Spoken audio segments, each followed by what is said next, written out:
is a presentation of Fox Sports. We are Baltimore. We are St. Louis.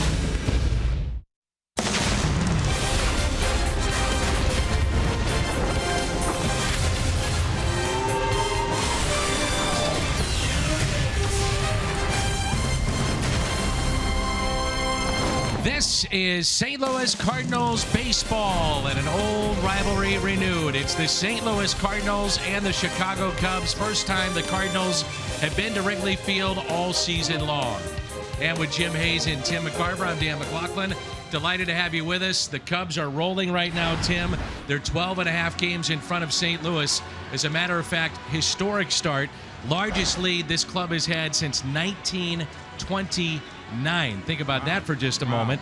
So, from the Cardinals' perspective, what can they do? Well, the guy who should be in the Hall of Fame, but we don't know who it was, so therefore we can't put him there. It was the guy who came up with the adage, hang with them, because that's what the Cardinals have to do after 5 cruel losses, all at home, 5 in a row, after winning 5 in a row before they reach St. Louis. So tonight it is Jaime Garcia and the former Cardinal John Lackey. Good matchup. It's our Budweiser What's on Tap. Lefty is trying to straighten things out. Here at Wrigley Field, 3 starts, ERA just over 2. John Lackey this year at home has dominated. Cardinals baseball coming up.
On Fox Sports Midwest is brought to you by Bud Light Lime, by Chevrolet. Visit your local Mid-America Chevy dealer for great prices on the all-new 2016 Malibu.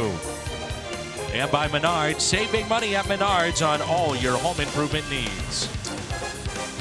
A Chicago Cub team that is playing about as bold as its skyline, huh, Dan? Absolutely. The beautiful skyline that it is. Unfortunately for the Cardinals, it's been a beautiful record for the Chicago Cubs here in 2016. Jim Hayes, Tim McCarver, Dan McLaughlin with you. Very warm evening. It's 92 degrees. Mike Matheny was a finalist for the Manager of the Year a season ago, and that went to Joe Madden. What a turnaround he's been a part of here in Chicago.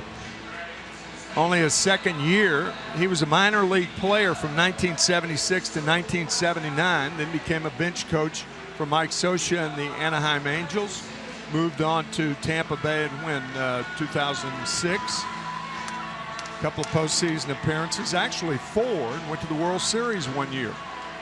Lost to the Phillies. Hard to believe that this is the first time the Cardinals have been to Wrigley Field this season. June 20th, late in the season. Normally a couple of weekend meetings between these two teams at each other's parks, but that's not the case this year. As a matter of fact, I mentioned this the other day, the Cardinals will not host the Chicago Cubs in a weekend series in St. Louis for the first time in over 100 years. That's hard to believe, isn't it? Really is. And as you might expect, they've been drawing quite well here at Wrigley Field, the friendly confines. Big crowds as Matt Carpenter will lead things off. You know, we talked about this last year. I remember playing in this ballpark in 1966 specifically, when they would draw 25 to 3,500 people here. I mean, you got to know the families, the children's names, the cousins, the lineage, you know, the ancestry of most of the people in the stands. And a couple of years ago, I looked it up. In 1906, about 8 years before the Cubs moved into Wrigley Field as a member of the Federal League, that was in 1914. In 1906, the Cubs drew more people than they did in 1966. So that feeling that, oh, everybody's always been a Cub fan, that's a bunch of baloney. That's not true, because they did not follow a team that was primarily a losing team for many, many, many years, but not now. Originally, this ballpark was built for the Chicago Federals of the short-lived Federal League, and then the Cubs moved in. And obviously, last couple of years, major changes with signage, the big video boards. They've got a lot of work going on outside, just beyond the grandstand there in the left field foul pole. So just behind that, if you're familiar with this, that McDonald's that had been there for a number of years has been knocked down. Gone. Pavement, asphalt. And there's a look at John Lackey. Lackey picked up a no decision in his last start, 2 runs in 6 innings. Wound up being a 4-3 win for the Nationals. But his last 6 starts, he has 3 wins and an ERA of 1.59. He's pitching well, but he's had a lot of support. And as always, and nobody knows him any better than the Cardinals in this league, first pitch, fastball, strike. There it is. 70% of the time, first pitch, fastballs, strikes. Yeah, and it's important to remember, if you're a hitter, that he doesn't throw a first pitch breaking ball for a strike. Always a fastball. Now, with that in mind, you got to go up there and swing at the first pitch, don't you? You would think that would be the idea against Lackey. 3rd time the Cardinals have faced him this year. He's given up 3 earned in 14 innings. But what stands out, 20 strikeouts in his 2 starts combined against the Cardinals. So our Toyota key to the game, first pitch fastballs. Yeah, the one thing major league hitters try to do is they try to capitalize on a pitch that they recognize early. And if it's not first ball fastball off Lackey, I mean, gosh, what a break that is for a hitter. And it's 2-2. The Cubs have kept Carpenter in check this year. He's just 2 for 16. All the games thus far have been played at Busch Stadium, with the Cubs winning 4 of 6. You know, yesterday, Tim, we saw Carpenter in a play at second base, had to reach for the bag, and then was stretching the entire time after that. Did not look comfortable at first base once he moved over there. We'll see if his swing is affected at all tonight. What that does, if you have tightness in that lead shoulder, it's tough on the extension. You can't extend the hands. It's really what power hitting is, an extension of the hands, your hands and the bat. 2-2 the count.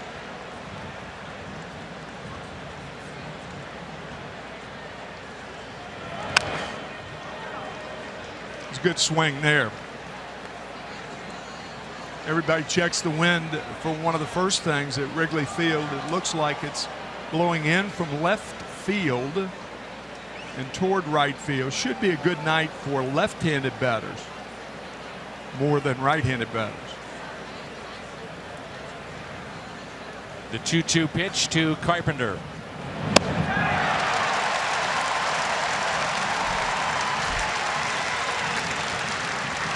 Brings in Aledmys Diaz. The Cubs defensively, Bryant in left, Almora in center, Hayward is in right, Baez, Russell, Zobrist, Rizzo along the infield, and Wilson Contreras, who homered on the first pitch that he saw in the big leagues last night, gets his first ever start behind the plate. And around the horn is presented by Dobbs. Diaz looks at a ball. Aledmys now under 300 for his average at 299. 1 ball, 1 strike. Lackey playing on the youth of Diaz, throwing a slider with the count 1 ball, no strikes.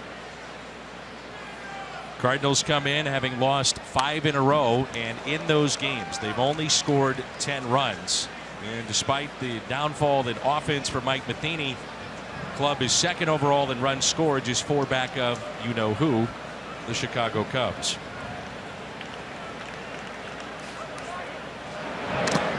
Diaz just got a piece. Pat Holberg is calling the balls and strikes. Mark Carlson down at first. Quinn Wolcott is at second. Paul Emmel is our crew chief. Another tendency of Lackey, if he gets 2 strikes on a right-handed batter, he rarely comes inside, particularly to a young hitter. Just shook off a fastball. I would think breaking ball away. And the 1-2. Fastball away. Most teams, and I know you've been watching a lot of the games, and we were talking about it a little bit the other day. Most teams now approaching Diaz with nothing over the inside portion of the plate. Right. He has shown that he can handle that pitch. Now, they could go back to it if he starts showing that he can handle the ball away. And again away. 2-2. A game of adjustments. Cliche, we say it all the time, but man, is it ever so true.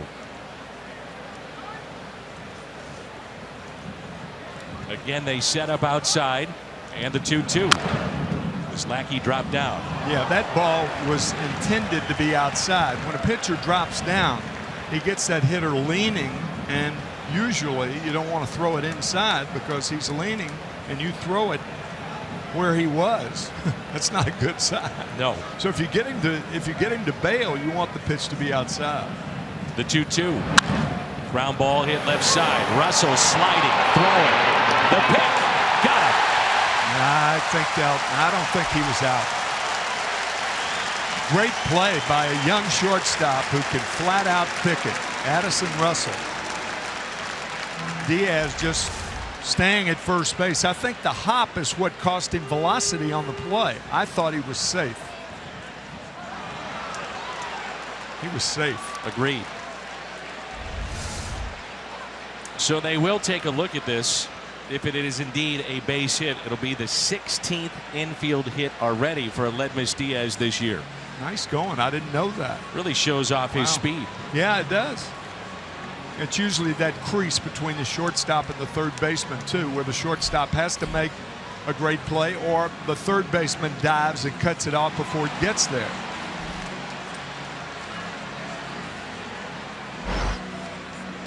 Well, to put in perspective what the Cubs have done so far, and here recently, they've won 18 of their last 24.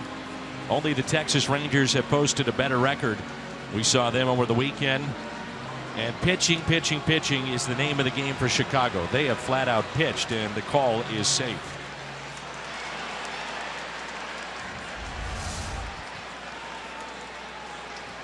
Yeah, that's pretty clear. 16 infield hits. Number 16. Wow. Here's Holliday, who popped his 12th home run yesterday. Batting .257. He's driven in 38.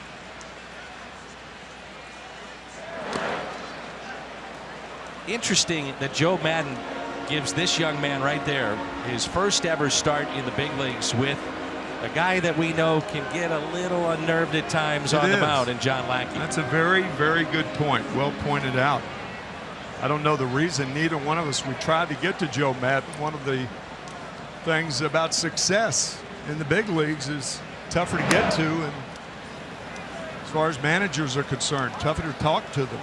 Particularly first game in, they had a lot of meetings going over the hitters and stuff like that. But it is an interesting pairing.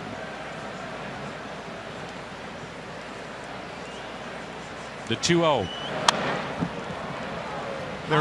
There is no question of those two who's in charge. You think? Not even close. Base hit given up. The glare of John Lackey at somebody. I didn't like where the defense was. I didn't like your play. I don't like this. I don't like that. That's kind of John Lackey. The 2-1 pitch.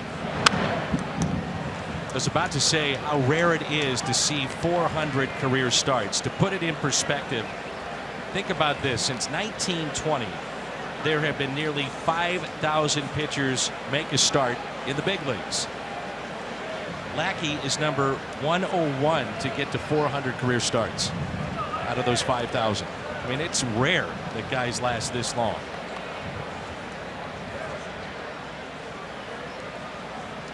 The 2-2. And he struck him out. I think more than any other Cardinal hitter, Holliday is a guess hitter. And I think he was caught guessing the wrong pitch right there. That was a fastball that came back over the plate, and that fooled completely. Here's Piscotty hitting an even 300. 8 home runs, 37 RBIs. Runner at first is Aledmys Diaz. Understanding that it is a catcher's first game, Tim, do you think the Cardinals would be inclined to maybe test him and run on him? Not against this guy. This guy's supposed to have a cannon for an arm. Howitzer. Maybe if it gets to 1 and 2, get a breaking ball in the dirt count, something like that. But he's fallen behind Piscotty. Interesting story. He was a Rule 5 guy that was exposed to that draft just 2 years ago. No one picked him up, as you get a look at the veteran David Ross. And Contreras last year just busted out. Had a great offensive year. It's carried over to this season, now called up to the big leagues. 2 balls and 1 strike. 3 straight breaking balls from Lackey to Piscotty.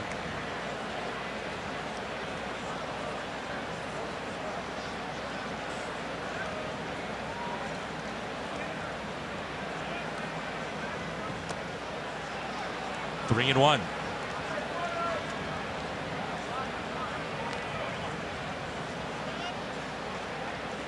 Piscotty has shown he likes the ball down instead of up. And naturally, pitching in the National League, more pitchers, right-handers in particular, have come inside more to Piscotty. And the reason, excuse me, Dan, the reason for that is that most low ball hitters like the ball away, because to be effective, that's where pitches are that are down. They're away. You hear down and away all the time. Fouled back by Piscotty. It also holds true that pitchers can jam low ball hitters more than they can high ball hitters, because the very essence of a high ball swing is a guy who gets the bat head out. So high ball hitters, generally speaking, have quicker bats than low ball hitters. That's why you can get inside to a low ball hitter more than a guy who likes it up. And the walk as Lackey glares back into the home plate umpire. Runners at first and second, And it brings in Johnny Peralta. John Lackey, also a guy who thinks that any pitch that's close should go his way every time. And it doesn't. No, sir. Peralta batting .273, 1 home run. He's driven in 7. That was a great at bat by Piscotty, by the way. Fly ball, shallow right. Hayward. Cardinals strand 2 here at the top of the first. Cubs coming up in the home half, and there's no score.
Are 21-6 inside the division. Their lineup led by Ben Zobrist, the switch hitter, then Jason Hayward, Chris Bryant, Anthony Rizzo, Wilson Contreras, Javier Baez, Addison Russell, Albert Almora, and John Lackey. Jaime Garcia coming off a loss to the Astros in his last start. 4 runs, 3 earned, and 6 1/3 against Houston. We said earlier in the year, Dan, that the Cardinals have to get Jaime Garcia going just like they had to last year when Jaime came off the list, and he responded beautifully. But he has fallen into a funk over the last 3.5 weeks and needs to gear it up once more. Here is Ben Zobrist batting .310. Great on-base percentage of .420. Which is 4th right now, 4th best in the National League. Can play all over the infield, can play the outfield, can bat in the middle of the lineup, top of the lineup. Dexter Fowler was put on the DL just before the game, so you may see Zobrist at the top of this lineup for the next couple of weeks. And playing center field. He can do that. He can play right field. Very, very valuable man. Here's a 1-1.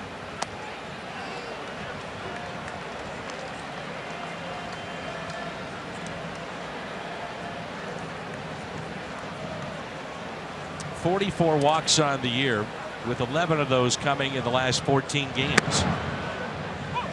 2 balls and 2 strikes. You talked about it in the previous series against Chicago. Joe Madden made it a point. He wanted Ben Zobrist on his team.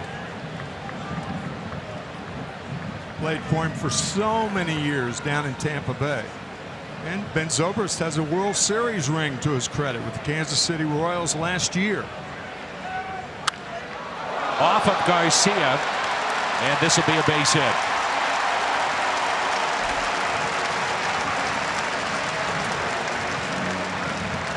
Garcia waving off the medical team of the Cardinals, says he's fine. Molina out to visit with Jaime. Like it hit Jaime in the right shin, filtered into foul territory. Molina had no chance to follow it, even though if he were aggressively going down the line, you don't know where the ball is. Clearly a base hit for Zobrist. Well, the last time we saw Jason Hayward, his average was hovering around 200. He's starting to pick it up just like he did right around this time last year for the Cardinals. Went 3 for 5 last night. A sweep over the Pirates this weekend here at Wrigley Field.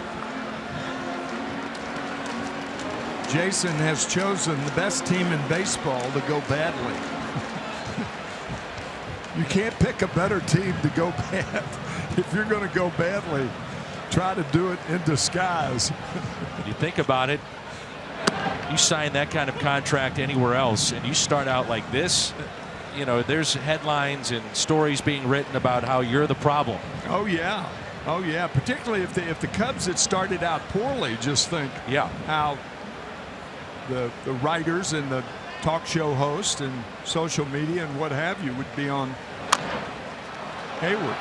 Garcia throws to first. That's Brandon Moss there at the bag, advancing Zobrist to second. Cardinals defensively with Holliday in left, Wong in center. Stephen Piscotty is in right. Peralta, Diaz, Carpenter, Moss on the infield.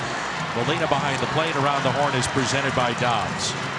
Just the second career start in the major leagues in center field for Colton Wong.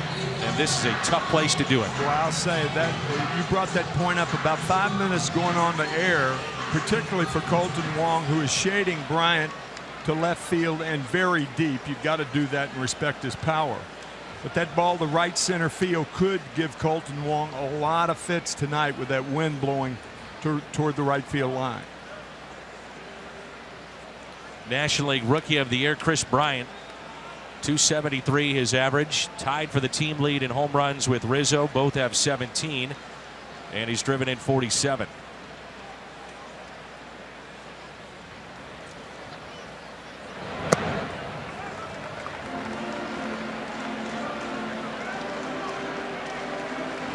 We talk about the versatility of Ben Zobrist, also some versatility that gets overlooked of Chris Bryant.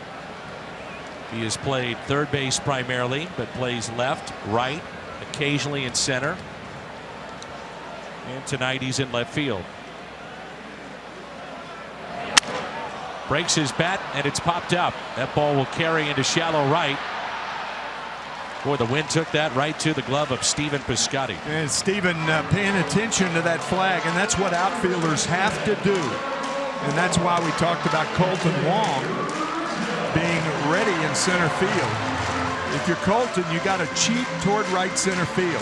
That's where the wind's blowing, and Piscotty can catch on quickly, as he's proven time and time again. He's checking right there. Do I play Rizzo toward the line? Looking at Chris Maloney, who positions the outfielders.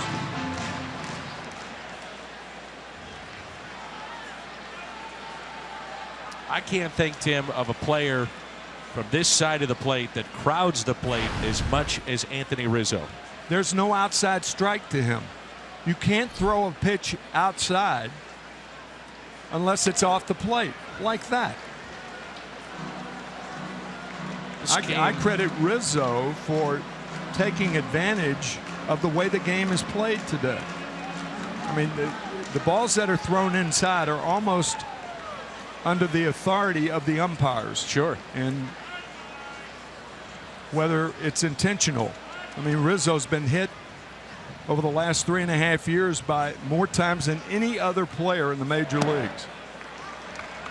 And he's also hit the most home runs since 2013 in the National League, one ahead of Paul Goldschmidt with 103, and he's got 3 home runs in his last 4 games. I'm surprised more hitters are not doing that, taking advantage of the inside part of the plate.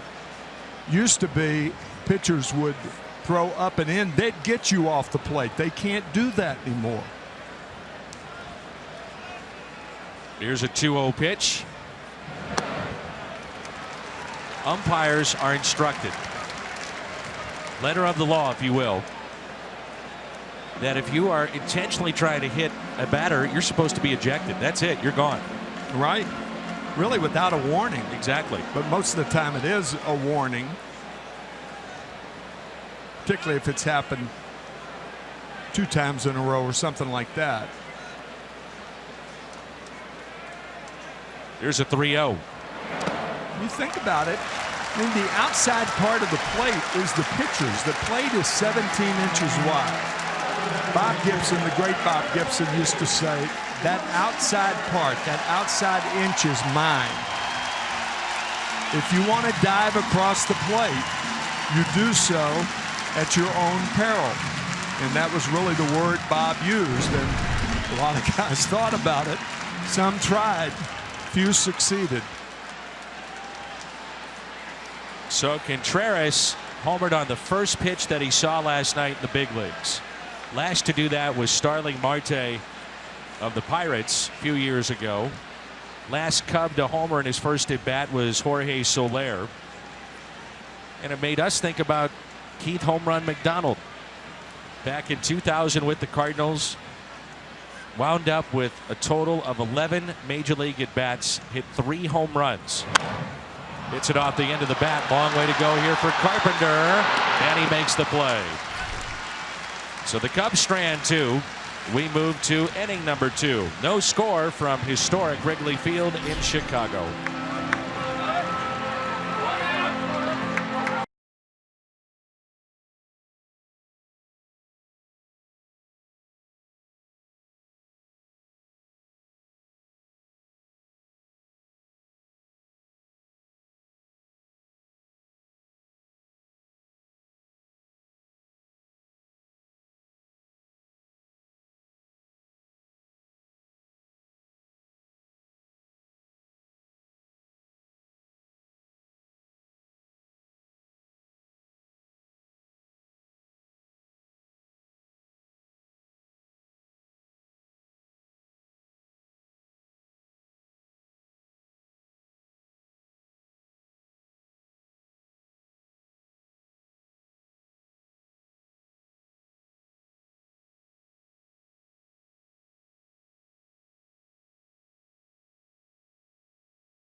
'16 Esurance MLB All-Star Game ballot right now at Cardinals.com. Vote now, vote later tonight, vote tomorrow at Cardinals.com. What a beautiful setting that should be in San Diego on July 12th. Last time the All-Star Game was in San Diego was in the early 90s, 92. Does that sound right? It does. This year, celebration of Mr. Padre, Tony Gwynn. Oh, yeah. That's great. Yadier Molina is leading among National League catchers in the fan ballot at catcher. 6 for 19 this season against Chicago. High fly ball into center. Almora is back, drifting, and right in front of that 400 sign, he makes the catch. And it was 1992 last time in San Diego. I think Tommy Glavine started for the National League. And as there often is during All-Star games, there's a lot of first ball hitting. Yeah. Those future Hall of Famers don't want to. They don't want to get in the hole and look bad against an All-Star pitcher. That's why there's a lot of first ball hitting in the All-Star game. A lot of private planes waiting to get out of town too.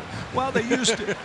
There used to be. I think that rap was true 5 years ago, but I think that's changed somewhat. And I think you can see it by when the guys are taken out of the game. They come back out and wait. But that used to be the joke. Like private planes that were waiting at Oakmont yesterday afternoon late. Dustin Johnson picks up his first ever major. He could afford a private plane. Oh, yeah. Dustin.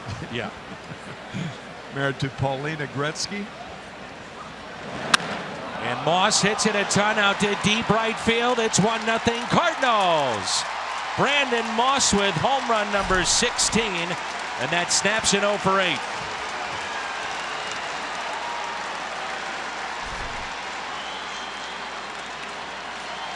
Dustin Johnson driver on that one. I'll guarantee you John Lackey's second guessing himself. You know Lackey, and you know he's thinking that. It's going to be interesting to see him go in the Cub dugout after the inning's over. But it's an old adage in baseball. If you make a mistake and way inside, it's a home run. If you make a mistake and away, it's a single.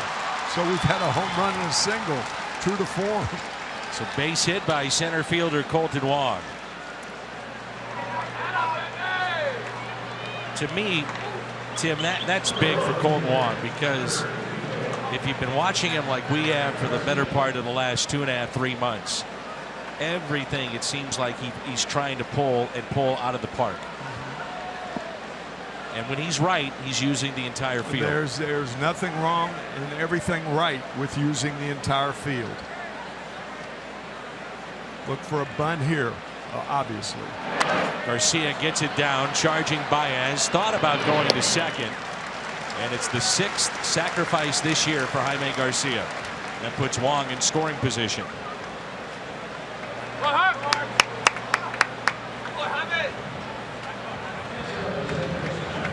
Found it interesting today. Mike Matheny was asked about during the media scrum checking the standings, and he was reminded that the Cardinals start play tonight 12.5 games back, and he said, I never look at the standings. I could care less. They're put on my desk. I take the page. It's the first page with the standings. I tear it off. I throw it away. I don't look at it. I worry about what we have right now. One game tonight. We are competing against ourselves. Yeah, you can't worry about your neighbors. You got to clean up your own house. Yep. And he's right about that. I mean, gosh, it's June 20th for crying out loud. A lot can change. Yeah.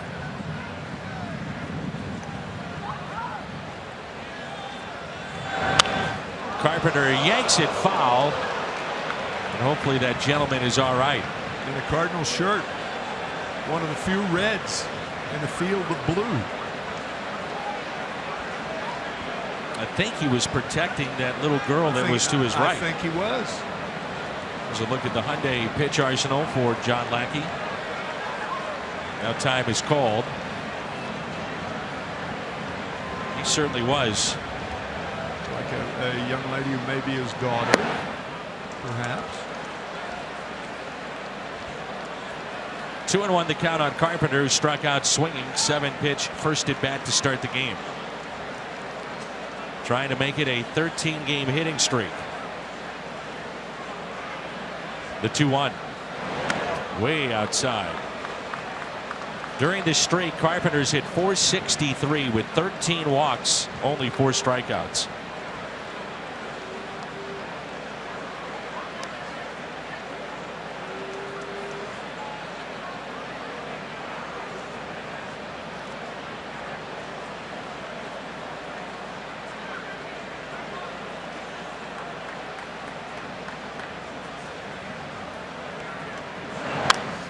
Three and two. That's a pitch around right there. Lackey stared off the fastball. And that's what pitchers do. The catcher will give the sign, especially a young catcher like Contreras out to talk to John right now. And instead of shaking their heads, they'll just stare until he goes to the proper sequence and the sign he wants.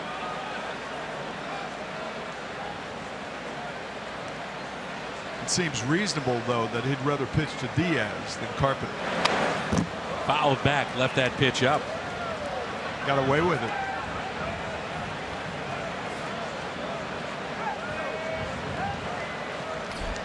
This will be the 14th pitch that Carpenter has already seen, and we're only in inning number 2.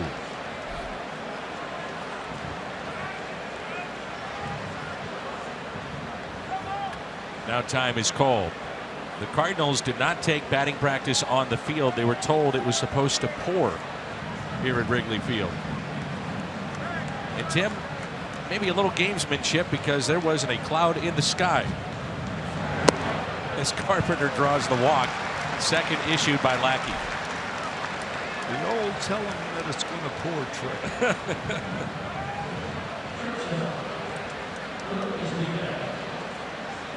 There's Diaz, who picked up an infield hit.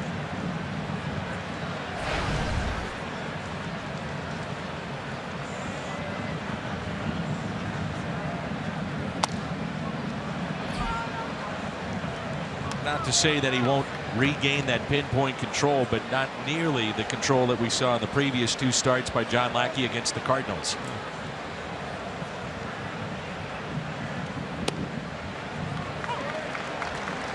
One ball, 1 strike. On the season, Lackey 7-2, 2.66 ERA, and that is 10th in the National League.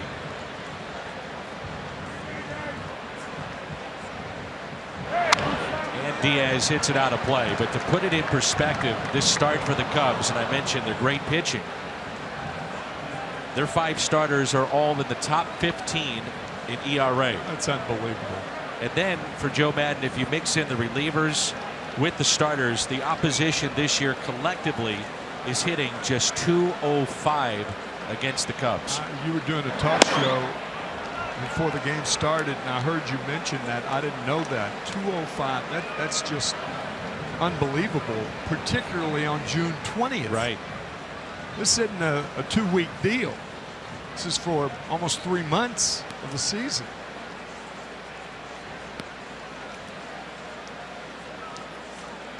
Two and two the count on Diaz.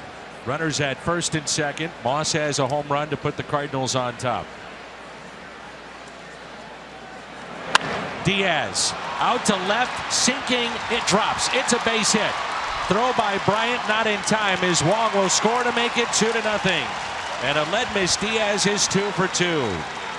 See, when they start getting you out outside, you start looking for the ball. He's got 2 hits tonight, 1 in the crease between the short and the third baseman, and another one that Aledmus went out and just, this ball's off the plate away. Hit it off the end of the bat. Looking there, Wong scores 2-0 Cardinals.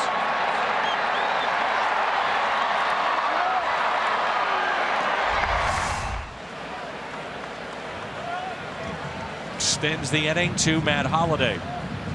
Going to be entertaining with John Lackey in the dugout after this inning's over. And with time called, you know that frustrates him too.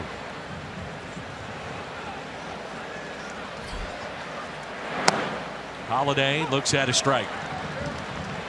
Struck out looking his first time up.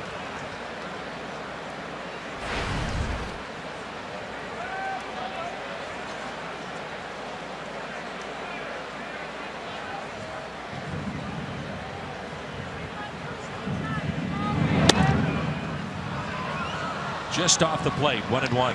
You may remember that famous postseason shot of John Lackey telling Mike Scioscia, "This is mine, Soch. This is mine, Soch." Lip syncing, of course, everybody in the country could figure out what he was saying.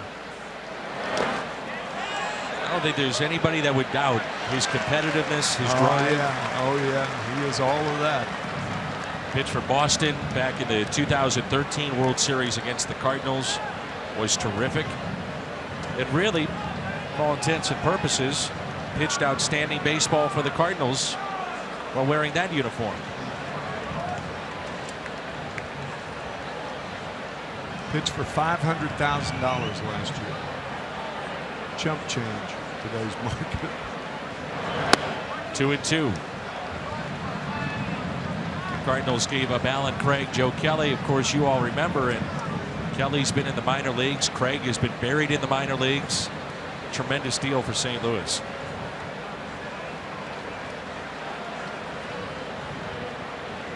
28 pitches in the first, 24 here in inning number 2.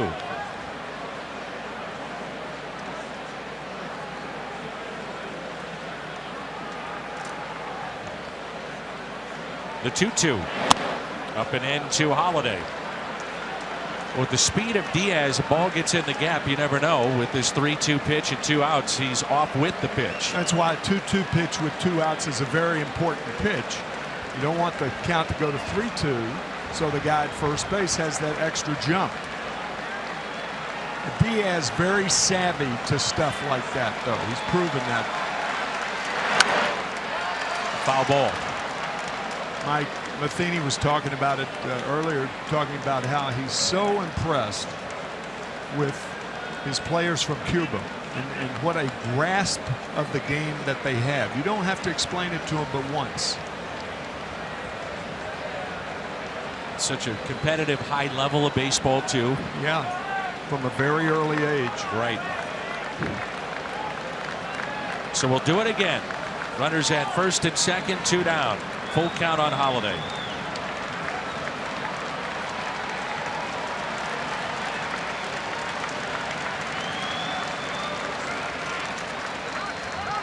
Long look and then time is called. We bring up the numbers of John Lackey in terms of the amount of pitches. John averages about 14 pitches per inning. Very, very efficient. One of the most efficient in all of baseball this year, the top 5 in that category. It's a walk to Holliday, 2 in the inning. Another stare down for John Lackey, his 3rd walk in this game. Why would Contreras come up as though he were throwing? The count's 3-2. There are 2 outs, runners at first and second. Great point. That's where you want to just stay there and hope you get the strike. Frame it as well as you can for the umpire. There's no throw anywhere.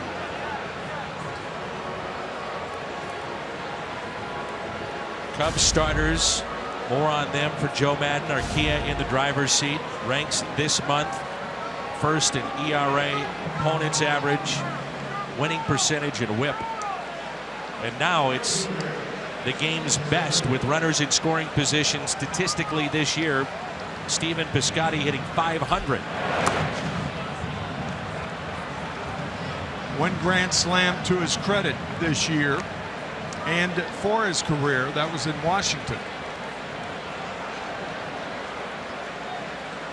This could be a huge at bat right now in this game. Oh, yeah.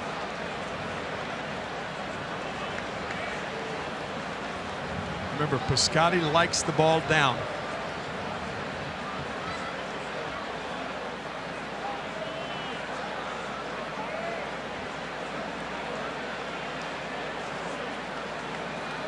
Four for 5, 8 RBIs in this spot. Bases loaded. For his career, 7 for 11. Got in just enough, and he pops it up. Almora wants it, waving off everybody else, and makes the catch. The Cardinals strand the bases loaded. But St. Louis picks up 2. The first run off the bat of Brandon Moss. And for Moss, home run number 16. RBI number 35, and the Cardinals on top.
Almora due up for Chicago 2-0 as we move to the bottom of the second. There's a look at Brandon Moss, who is homered tonight.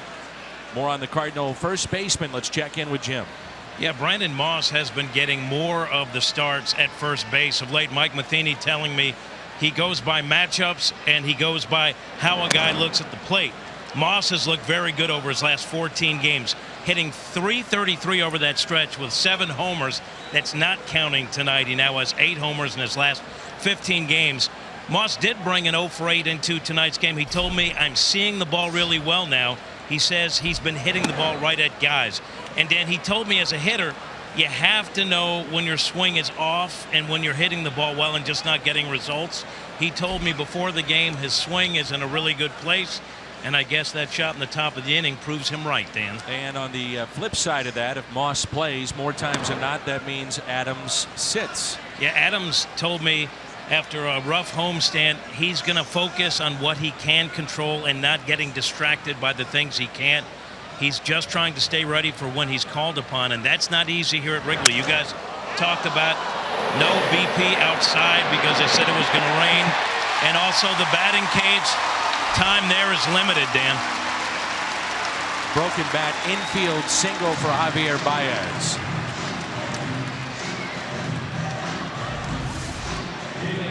Breaking Baez's bat. Good play by Diaz, but Baez clearly safe. Boy, you're sniffing a base hit right there. Kind of like Diaz did earlier in the inning, or earlier in the game, back in the first.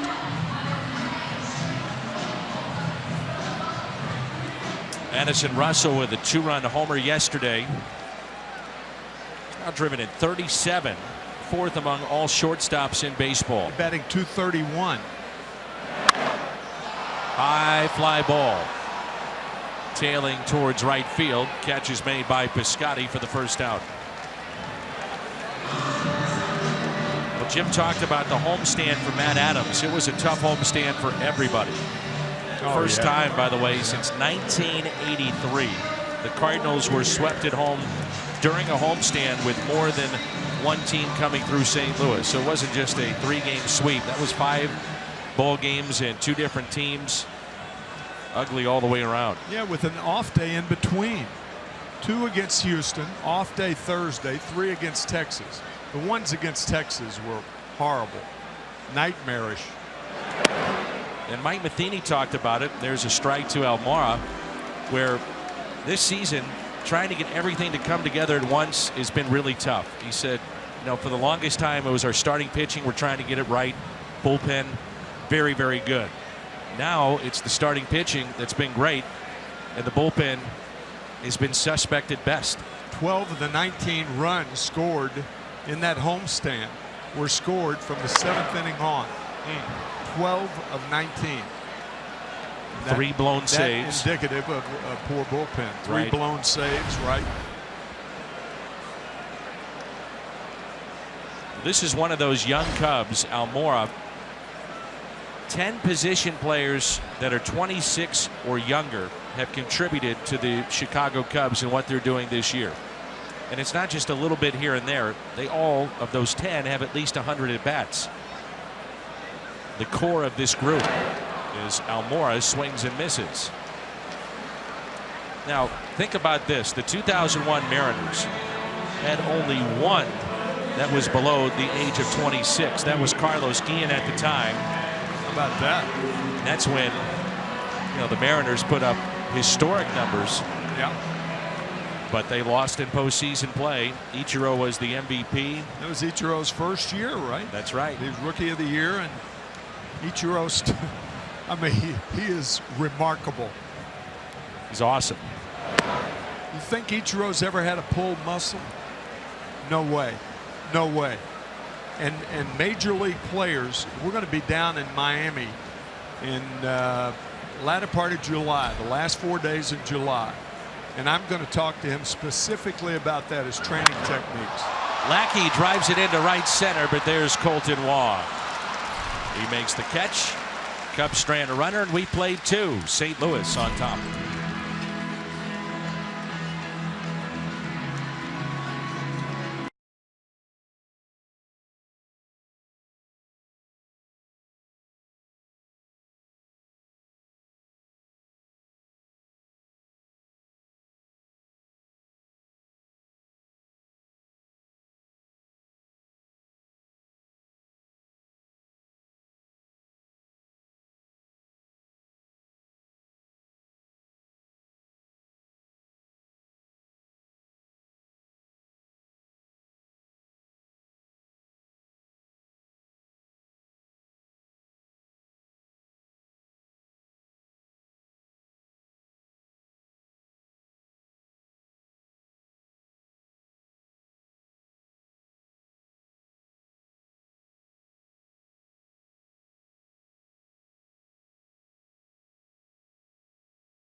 Baseball tonight is brought to you by Ford, the official cars and trucks of the St. Louis Cardinals.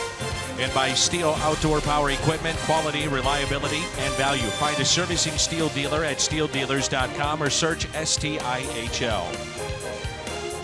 Summer months in Chicago, it does not get much better than this. Beautiful day. Lake is situated beyond the right field fence. That's kind of the way we go home, hit the outer drive and go back to downtown Chicago. Lakeshore Drive. Yeah, Lakeshore Drive, man. I mean, if you can remember back in 2003 when the Cubs almost beat the Miami Marlins and went to the World Series, the Bartman deal, there were 500,000 people on Waveland Avenue. There's a high fly ball. Bryant is back near the ivy, near the wall, and it's gone. In that direction, about 80 feet beyond that, 500,000 people on the street. Peralta heard that and made it 3-0 Cardinals. Start talking about Waveland. On cue, Johnny. Johnny Peralta has swung at 2 first-pitch fastballs. And that one a fastball inside the last time Brandon Moss was up.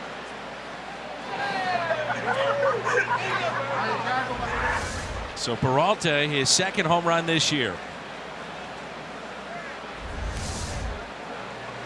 I think Johnny's not looking first pitch fastball. He's sitting on it. Yeah, he was. I asked somebody today about Steve Bartman. I said, has anybody heard from him? Anything about him? That is a fair ball. Long throw, and Molina is out. Good arm there by Baez. And there's a prominent media member here that does a ton of interviews with all kinds of celebrities and sports figures here in Chicago, and usually gets most of the interviews that this particular individual is looking for. He said, I have tried countless times to sit down with Steve Bartman. No one around here knows where he's at, except we know he's in Chicago somewhere.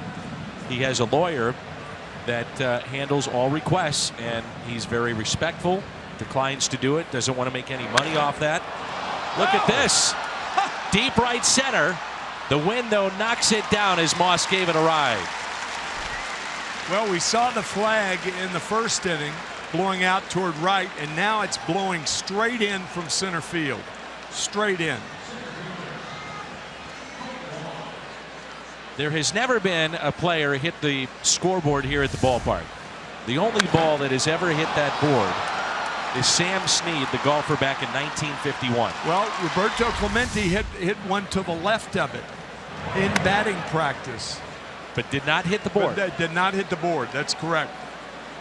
Slamming Sammy hit it, though, huh? Oh. Apparently put it right down central. Hit it from home plate. Inside to Colton Wong. If he did that, just think of what Dustin Johnson could do. Oh. Put a hole through it. Right toward the American flag. Roberto Clemente, not known for his power, hit one right to the left of the scoreboard. And Jim Pagliarone, an old catcher for the Pittsburgh Pirates, said you couldn't believe it. That ball was still traveling, and gave you an idea that Clemente could do anything he wanted to. And that's probably true. Base hit to right by Wong. He's 2 for 2. Single to left, and now this one to right field. You know, I wanted to ask you, and it's one of the great things about having you a part of our telecast, your great knowledge and history of the game. No, but you've talked to so many people. And you're experienced. I was going to say that. How often did you talk to Clemente? Did you know him well? I knew him well. I knew him well from a competitive standpoint, playing against him. And I think I told you one black and white photograph that I have at my home that I'm perhaps most proud of is Orlando Cepeda, Roberto Clemente, and I'm in the middle. 2 heroes from Puerto Rico. And the reason it stands out, and to give you an idea of what a great guy Clemente was and so sincere, I was leading the league in hitting in early August 1967. Clemente was second. And they wanted to take our picture for Sports Illustrated. And I said, Herbie Sharfman was the photographer back in 1967. I said, Herbie, I don't belong with those two guys. And Clemente heard me say that. And he said, BS, yes you do. Get down here. Is that right? And I'll never forget that comment. And that's why that picture is so dear to me. As it should be. Yeah. 1 ball, 2 strikes on Garcia. Cardinals with a couple of home runs tonight. Both have been solo shots. Moss with his 16th and Peralta his 2nd. Foul ball.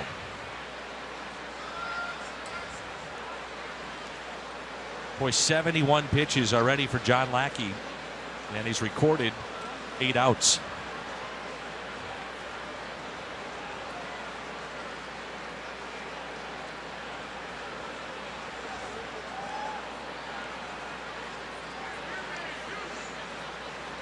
One-two pitch, and Lackey does not get the call.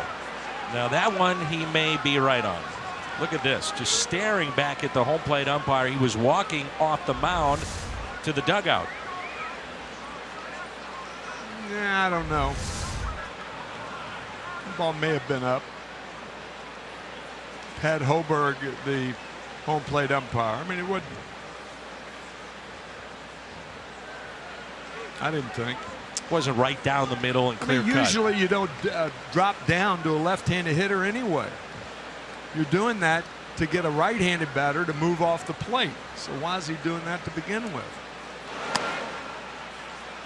I mean, he's a bit unnerved right now. This might be a better time to go to John Lackey in the dugout. Now he's even more frustrated. Right.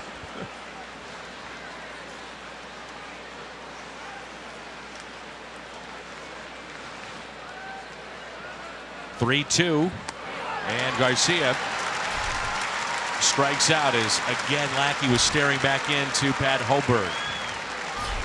Home run by Peralta, 3-0 lead.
You can now stream games live on your mobile device. Just go to your app store, download the free Fox Sports Go app. Log in, stream the Cardinals wherever you go.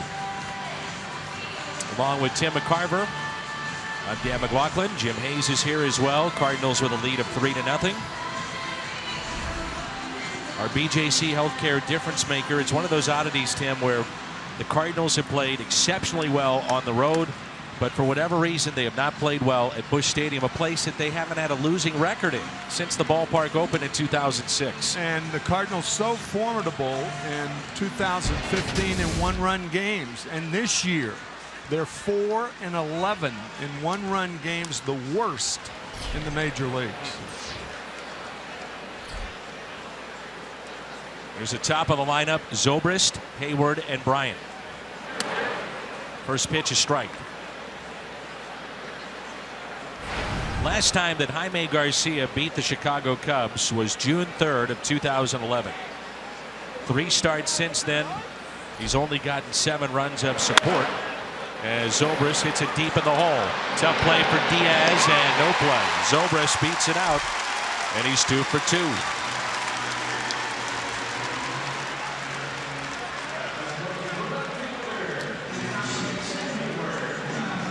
Look at the pitch arsenal presented by Hyundai on Jaime Garcia. Fastball, change, cutter, and curve. Well, the only thing you could do in a situation like that is start playing him there. But if you do that, you give up so much of the infield and so much from the shortstop's left to the second baseman's right, and you just can't do that.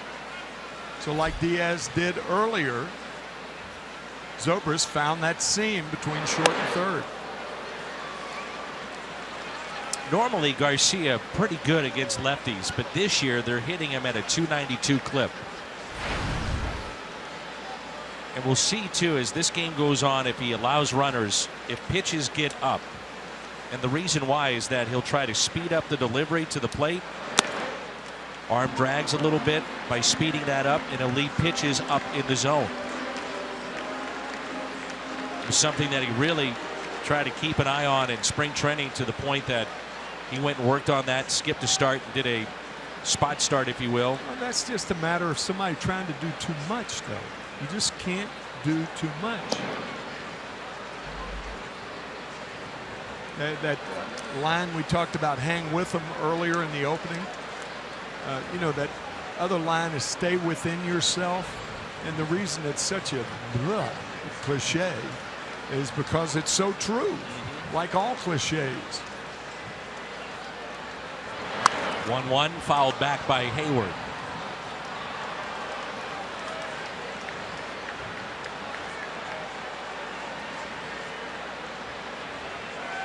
Well, Hayward signs the big contract, but he's in the middle of the lineup with Zobrist doing so well, Bryant, Rizzo. At some point, Kyle Schwarber next year. Baez is now up.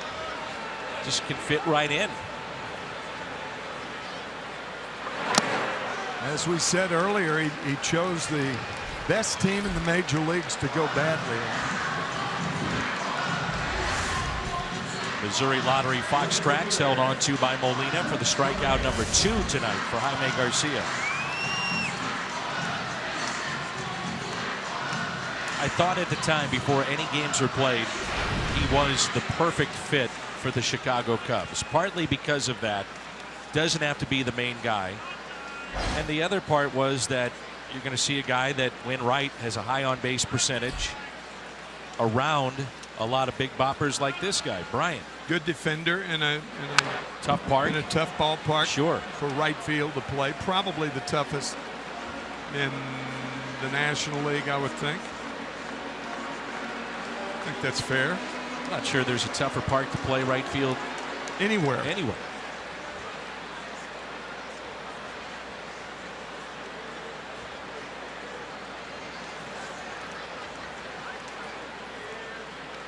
Bryant fly to right first time up. Short lead at first by Zobrist.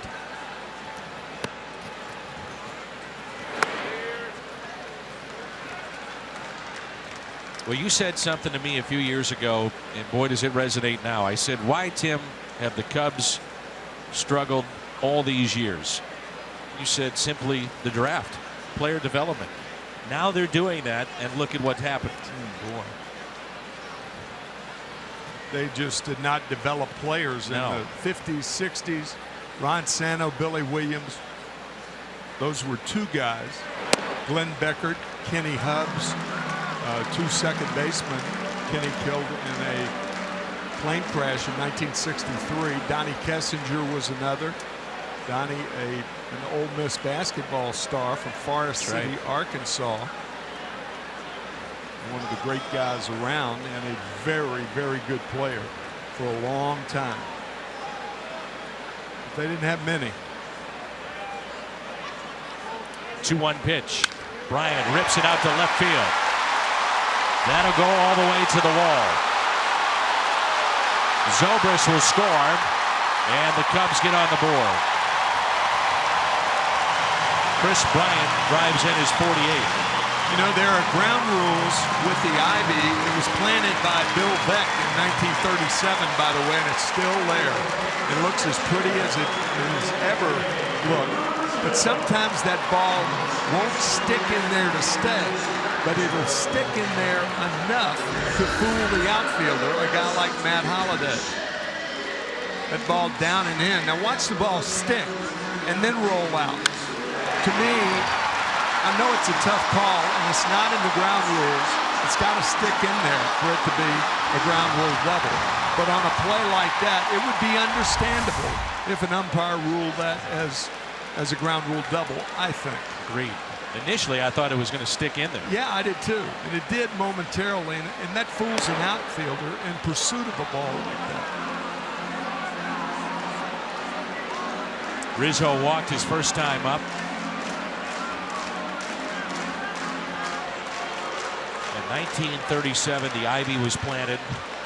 Bleachers were brought in, and that's the year that the scoreboard went in as well.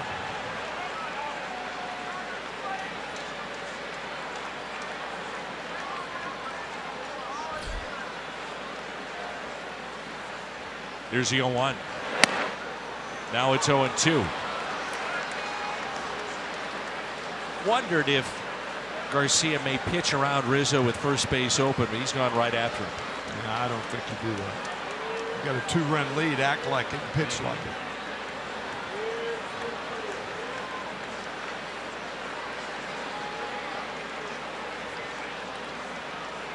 Crowding. The 0-2. And the ball scoots away from Molina. See, that's one of the things about wasting a pitch like that. You throw it in the dirt, it gets by Yadi. There's a difference between wasting a pitch with nobody on and wasting a pitch with a guy in scoring position like Bryant was.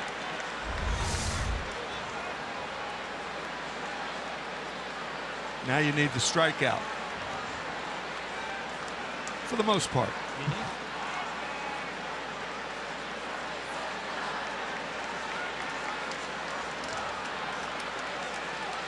The 1-2 struck him out. Second strikeout in the inning for Garcia, number 3 tonight. Now that was a waste pitch that was very, very effective. I bet that ball was 6 to 8 inches outside. Little cut fastball. And the perfect time for it to get, yep, it was a slider. Cut fastball, about the same thing, but look how far outside to get Rizzo. Good pitch. Chevy Fox tracks, and now with 2 outs, it brings in Wilson Contreras. Telling the story before about Keith Homer McDonald. First 2 at bats he homered in his major league career and wound up with a total of 11. And so he walked twice, went 3 for 9 with 5 RBIs and 3 home runs. All 3 hits, a home run. All 3. I never. My mother used to say, I never. Well, it happened, Mom. Bob Neiman. Burley Bob. Played for it. the Cardinals back in 1961, as a matter of fact. Bob Neiman tried to sell me an insurance policy once. He said, you know, I've taken a liking to you, kid. Come here. What are you going to do with that money when you retire? He's my teammate trying to sell me insurance. I never, that's the only person who was a teammate of mine in uniform who ever tried to sell me insurance. Not many do, you know. No. I'm not sure the Cardinals brass knew about that. I don't want to get Bob in trouble. You got real friendly with Bob, and then you figured out why. I thought, I must be a great guy. Bob likes me. 2-out base hit for Contreras. Cuts into the lead to make it 3-2.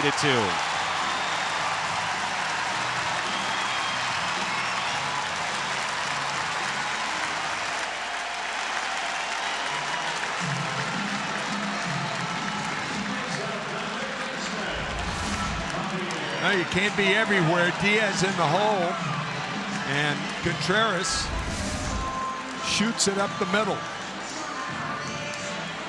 That's one that Garcia would love to have back after Rizzo comes up with a runner at third and gets the strikeout.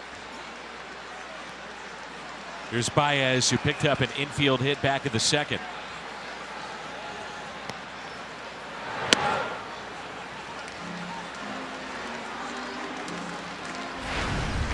We're talking about the youth of the Cubs, and it was a Mariners team in 2001 that won 116 games. The 1906 Cubs also did that. They won 116. They were then upset by the crosstown rival White Sox in the World Series. Yeah, back in 1906, that was a 154-game schedule, too.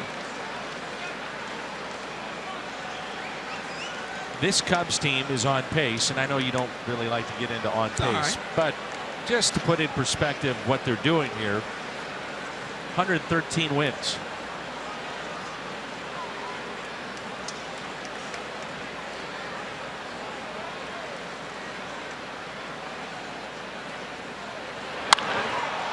High fly ball lifted into right. There's Stephen Piscotty. Cubs have stranded 4. They pick up their first 2. We head to the 4th.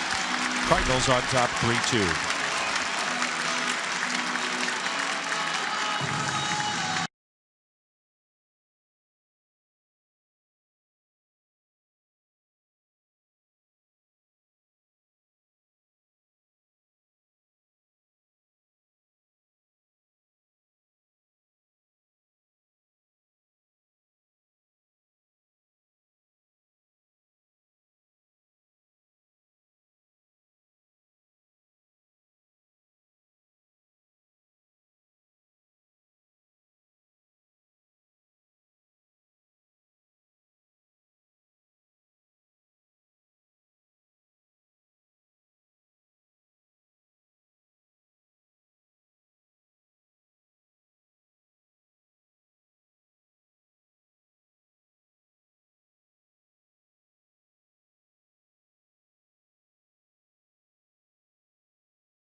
It on the run when the Cardinals score 6. Any size drink just 50 cents the next day. That's coffee, fountain, frozen drinks. When they score, you pour it. Your nearest on the run, you earned it. Since 2011, look at this matchup between the Cardinals and the Cubs. Much different looking lineup the Cubs are putting out there day after day as opposed to what they were doing in 11, 12, and 13. As Carpenter lifts a high fly ball out to left, backing up Bryant, just enough room to make the catch. And Carpenter is 0 for 2 with a walk. All part of the rebuild for Theo Epstein and Jed Hoyer here in Chicago. It's built. You see the wind now going from right to left. Yeah. A lot of talk, Tim, about Aroldis Chapman, or maybe the big lefty Miller from the Yankees winding up here in Chicago. I think they'll get two of them, but I mean, Rondon's not that bad. No. Hector Rondon has 59 saves over the last 2 years before this year. Pedro Strop, the setup man. Here's a 1-1 to Diaz, who's 2 for 2 tonight. Picked up an RBI with 2 outs back in the second inning. 33rd driven in. Infield hit, his 16th of the year back in the first.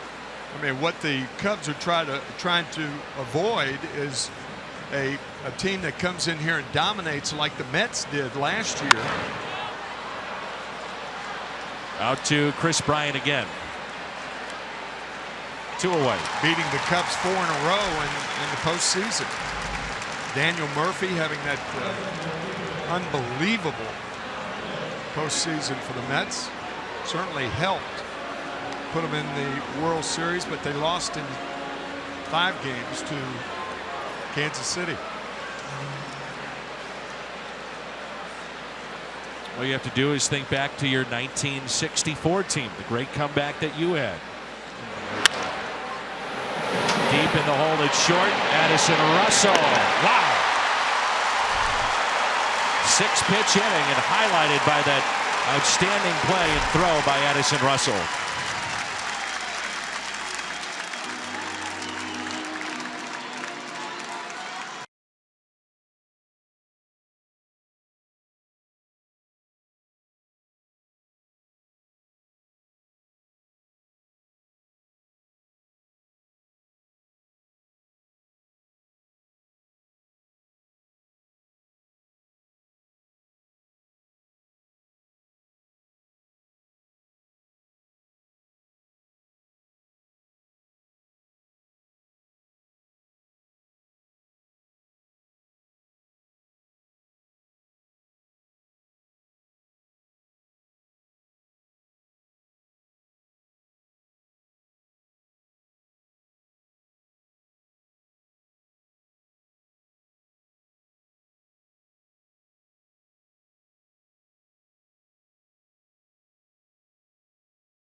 Historic Wrigley Field. So many great moments at this ballpark between these two teams. Stan the Man, May 13th, 1958, slapping a double the other way as a pinch hitter. He was pinch hitting for Sam Jones. Cardinals at that time were down 3-1. And Musial slapped it the other way, picked up the double for hit number 3,000. Cardinals, by the way, won that game 5-3. And he had talked about saving it for the homestand. It was the final game of a road trip, and in game 1 against the Cubs, he picked up hit number 2,999. So he went to management and said, I want to sit the next day, but if there's a place that you need me, I'll be ready to hit. And of course, he picked up a double.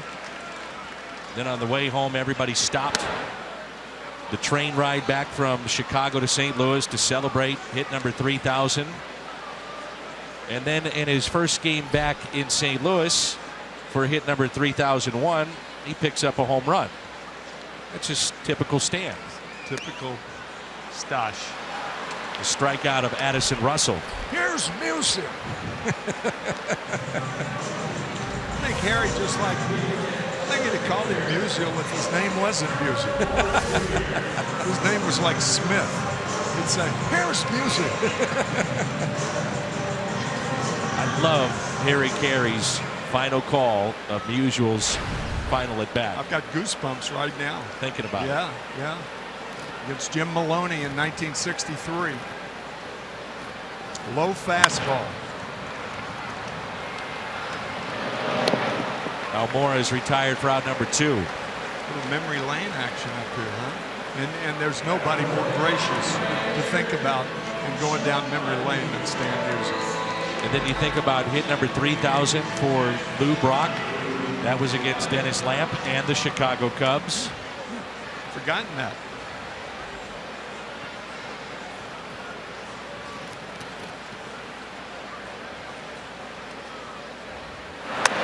Here is John Lackey. It had been 16 years when Musial got 3,000. Paul Wainer hit 3,000 16 years before that, and then 12 more before Aaron and Mays would do it in 1970. I mean, Stan Musial's first year was 1941. In 1939, Stan Musial was on a Legion team, and the third baseman was a left-handed throwing black man named Ken Griffey. That's right, Ken Griffey Jr.'s dad and then Jr.'s grandfather was the right? third baseman on Stan Musial's Legion team in Donora, Pennsylvania. Wow. I mean, you kidding me? That's why when Ken Griffey Sr. got to the major leagues, the first guy he met in St. Louis was Stan Musial. To go down in typical Musial fashion, went down to tell him that he had played with his father. That's great. And that his father was the third baseman on the Legion team on which he played. Wow. Typical Musial. I know. Goosebumps. Yes, it is. Then you think about Ken Griffey Jr., home run number 500, Father's Day in St. Louis. There's a broken background ball hit to short. Diaz is there, and a beautiful night from Wrigley Field here in Chicago. We have played 4, and the Cardinals on top.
Coverage of baseball brought to you by T-Mobile. Shelby Miller went today against the Phillies and pitched quite well. The Miami Marlins, look at where they're at with the wild card. They lead it. They have won 3 straight. How about that? And Clayton Kershaw, the Dodgers are 13-1 in his 14 starts this year. Steven Strasburg was to go against Kershaw tonight. He's a late scratch with back issues. Strasburg in his next start will try to go to 11-0.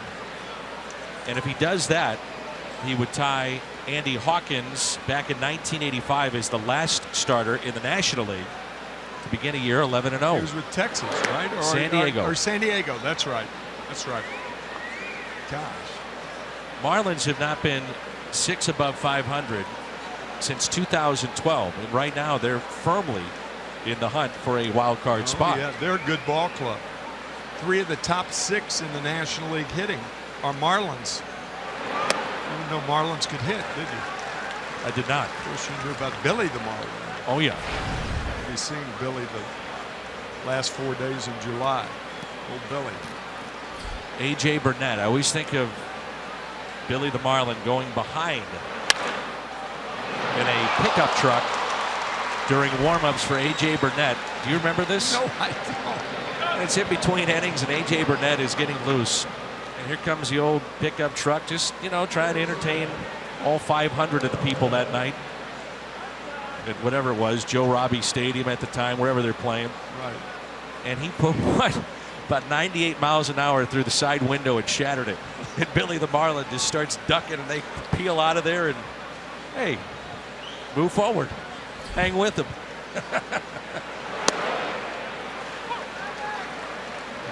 AJ, a different cat in his younger days. And is retired, and I have not heard. He's retired. Sound nor. Nope. No sound, no fury. Nope. AJ Burnett this year. Base hit for Piscotty, on base for the second time. Here's Peralta, who homered. I was sent a picture on Twitter, one of your favorite outlets, social media. The photo of Cepeda, Clemente, and Tim McCarver right in the middle.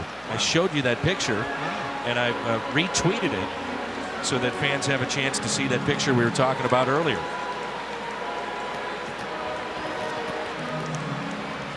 Now, this is what happened before that picture that made such a lasting impression on me. It's great. Clemente, the great Clemente.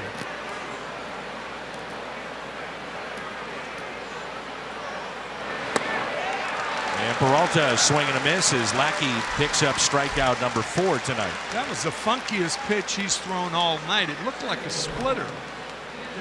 Maybe a changeup that went down. Funky. There's Yadier Molina, 8 hits shy of 1,500. When he gets there, he'll be just the 34th catcher to do that. Get to 1,500 career hits. 0 for 2 tonight, sent one to the track in center field and also grounded out to third.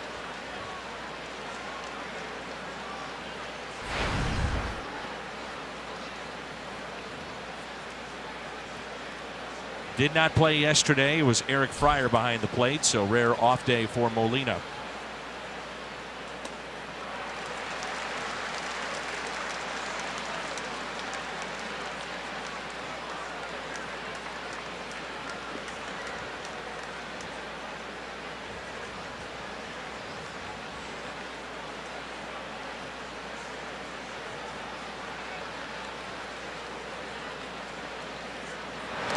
Our friend Dick Zitzman reminds me, as we were talking about the 3,000 hit club, Hank Aaron, Stan the Man, Willie Mays, an exclusive club, only 3 with 6,000 total bases. Wow. Dick, the longtime business partner of Stan Musial, and ran Stan the Man Inc. As Molina sends a fly ball into shallow right center. Almora is under it, makes the catch. International soccer returning to St. Louis and Busch Stadium. Don't miss Liverpool FC as they'll take on AS Roma at Busch Stadium on August 1st. Tickets are on sale now. Just head to cardinals.com/soccer. Purchase tickets August 1st. Liverpool versus Roma. Then right after that, front row, you'll see Tim McCarver putting on some dance moves for Paul McCartney. Oh, and Moss is hit by the pitch.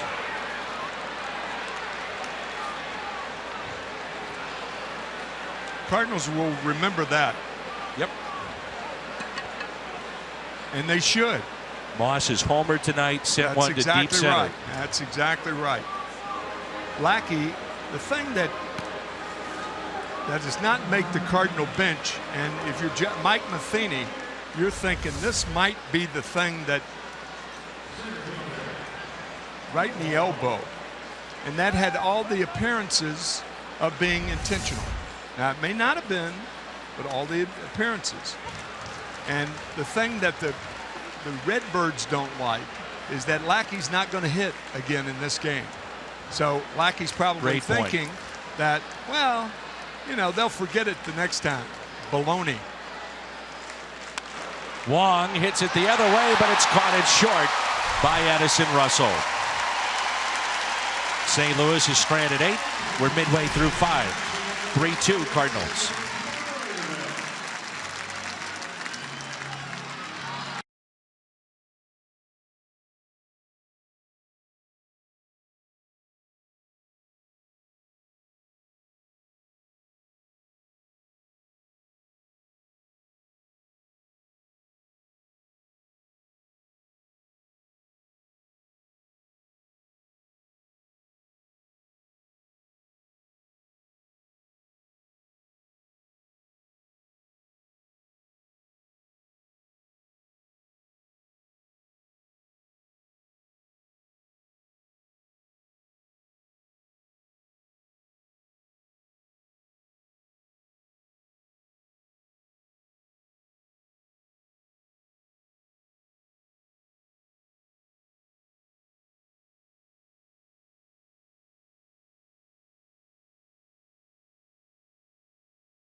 Start to stretch, and that's the case there with Seth Maness. With more on the right-hander, let's check in with Jim Hayes. Yeah, we had Seth on the pregame. He told me he learned a big lesson from his time on the DL and rehabbing his elbow.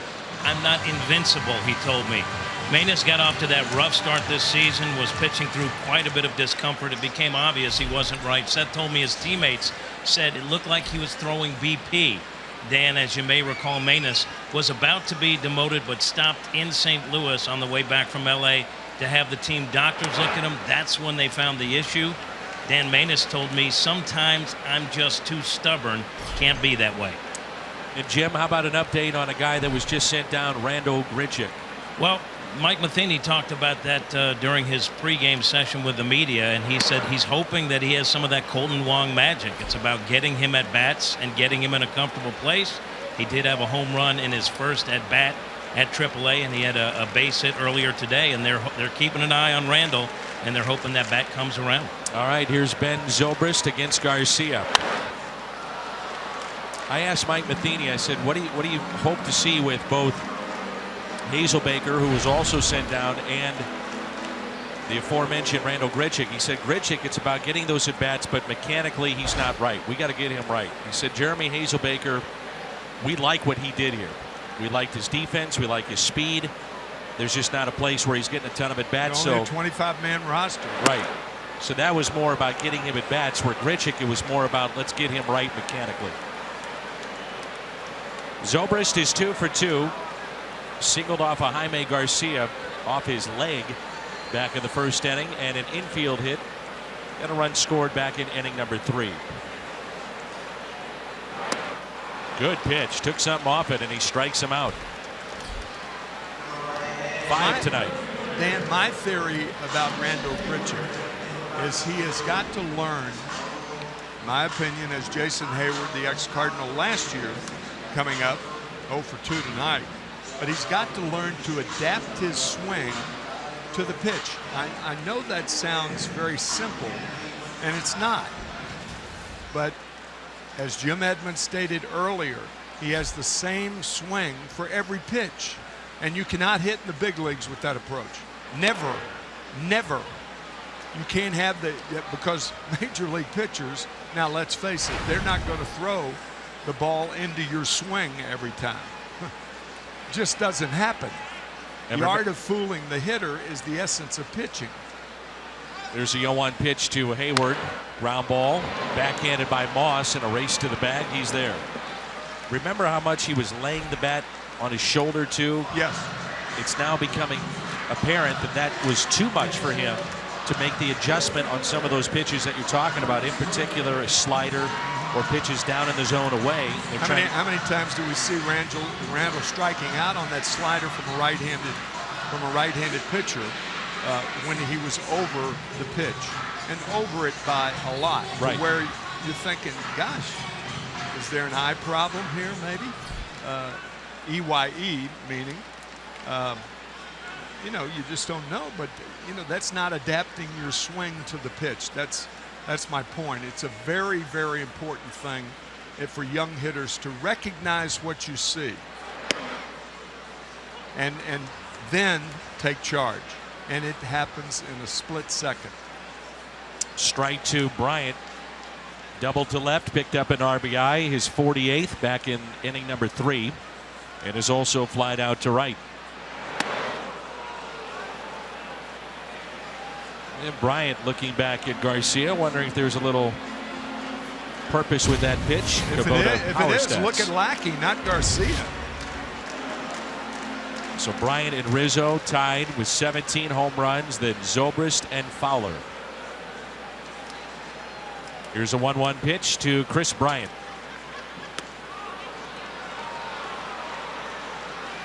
I'm telling you, if I'm Mike Matheny, I'm hoping that John Lackey makes some comment. He's not going to do that, but for whatever reason, saying that it was intentional. That is exactly what the Cardinals need at this moment.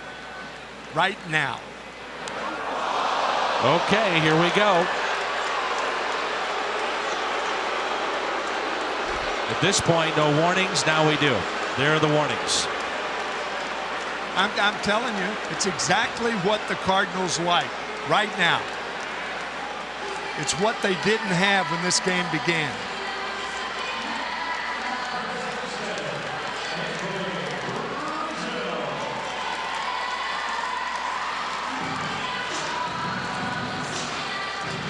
Nobody trying to defuse this any more than Joe Madden right now.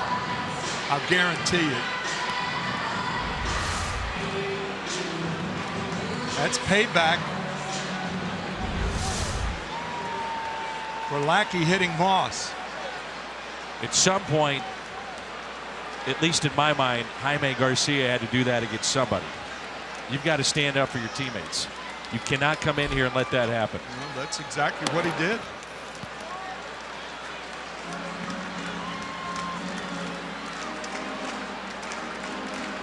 That's a tying run at first base, too.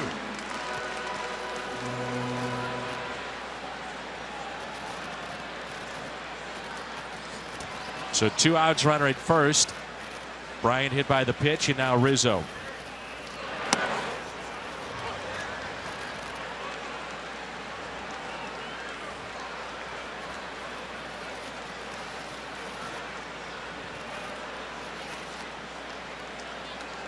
Rizzo has walked and then struck out with a runner at third and just 1 out back in the third.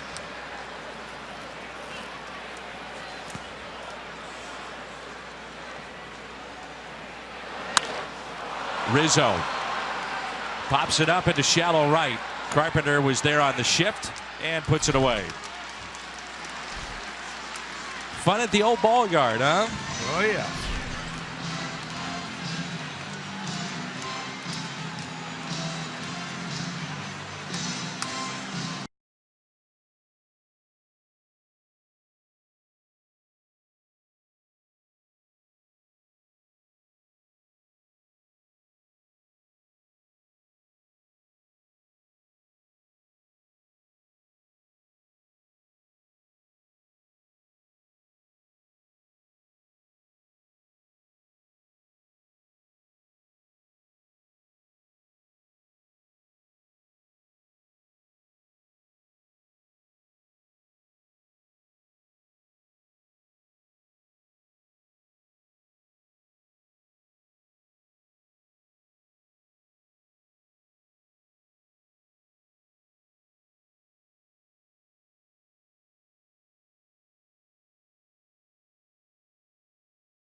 90th anniversary of the 26 World Series championship ring. That's Friday, July 1st. 30,000 fans will take home that wearable championship ring, courtesy of Edward Jones, and then stay in your seat for Cooper Tire's fireworks night.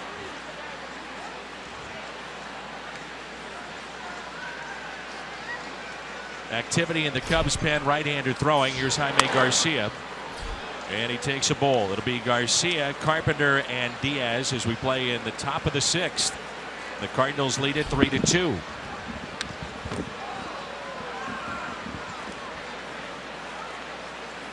I always find it interesting, Tim, that once benches have been worn, how reluctant is a starter, or for that fact, any pitcher, how reluctant they may be to pitch inside.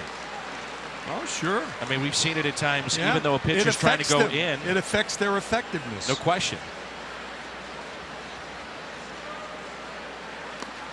Pitch in the dirt to Garcia. But that should take care of it. You got Moss. Now they got Bryant. No, I don't think it You think takes it carries, care of it. it No, carries over? I think it carried. No, it's not going to carry over in this game, but it'll carry over the next time Lackey pitches. I guarantee it. And if it doesn't, the Cardinals aren't doing their jobs. You got Bryant, but you didn't get the main culprit, and that's Lackey. He's the one who started it. I mean, find fault with my reasoning there, partner. And you're avoiding me. You're No. reading the phone or No, whatever no. you're doing when you I'm you with try you. to avoid. I understand. But hey, it does make the next 2.5 days more interesting. I mean, really. That's what I was trying to get you to do, is John Miller. And that's hit out of play.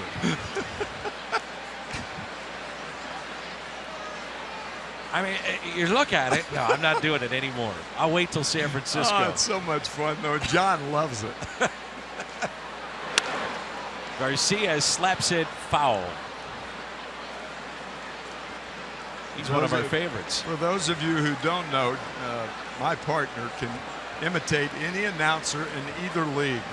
He's got a great ear for that. I mean, a great ear. See, when you don't have a life and you go home and watch games 24/7, that's what you do. That's good, though. Strikeout of Garcia, number 5 tonight for Lackey. Contreras fired a rocket. Well, you mentioned he's got a cannon for an arm, and I saw him in between the second inning just throw one down. And, I mean, it caught my attention. Oh, howitzer hanging on that right shoulder. A 3-2 lead here for the St. Louis Cardinals. Lackey and Garcia both still in this game. Top of the lineup, and it's Carpenter with 1 out.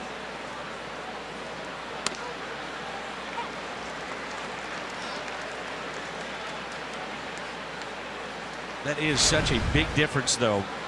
When you hit an opposing player and you're the pitcher pitching in the National League, you leave yourself exposed. In the American League, when you do it, you leave your teammates all exposed. That's right. That's right. As a matter of fact, a couple of starts ago, Jaime Garcia hit a couple of the Reds, I believe it was. And there were balls that got away. It was not intentional. Clearly, you could tell. But it was in the back of your mind that, uh-oh. And he had to get in the batter's box in the first pitch. He was about halfway to the dugout trying to get out of there. A check swing, and Carpenter strikes out. Nobody sees sports quite the way that Colin Cowherd and Jason Whitlock do. They have a new show. It's called Speak for Yourself. I mean, all kinds of just hot sports takes will be seen on FS1. All kinds.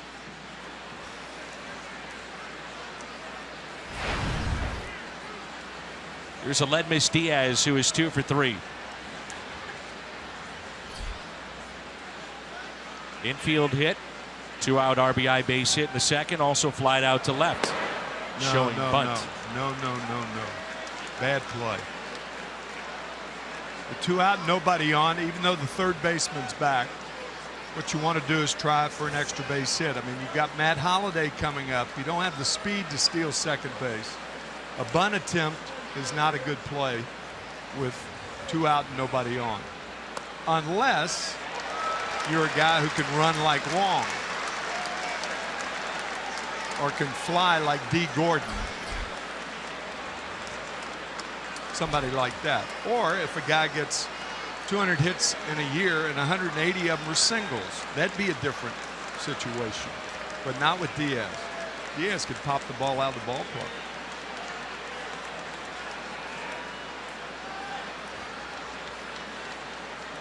One and two the count on the Cardinals shortstop. And drives it out to left, but Bryant is there. Midway through 6 from Wrigley Field. Cardinals on top by a run.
The Pillbox baseball cap is coming up. That's the 4th of July. Head to cardinals.com/promotions. It's presented by Brown and Crouppen. Pirates will be in town. It's Contreras, Baez, and Russell for the Chicago Cubs here in the bottom of the 6th. 3-2 Cardinals. What's been a good ball game.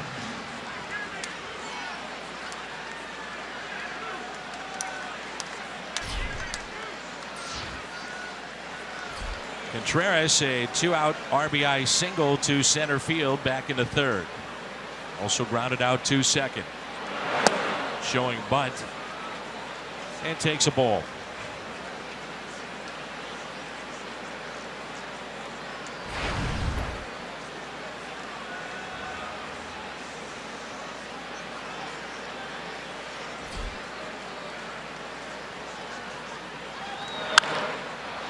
And a fly ball to right field. Piscotty under it. 1 away.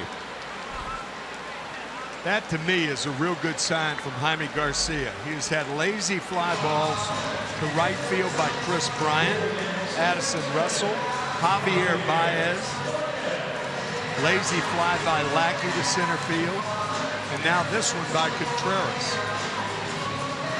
That means they're not pulling the ball effectively. The ball's on top of them too quickly. Can't get around on it. Not hitting the ball out in front. So those types out's a real good sign for Jaime Garcia. Breaking ball taken low by Baez. Joe Madden in the last 24 hours I've seen him interviewed 5 different times. And every question seems to center around, are you concerned that your team is peaking too early? Are you worried about too big of a lead? And to his credit, he says the cliches: one game, one pitch, one day at a time. He's too cagey for all that stuff. Oh, yeah.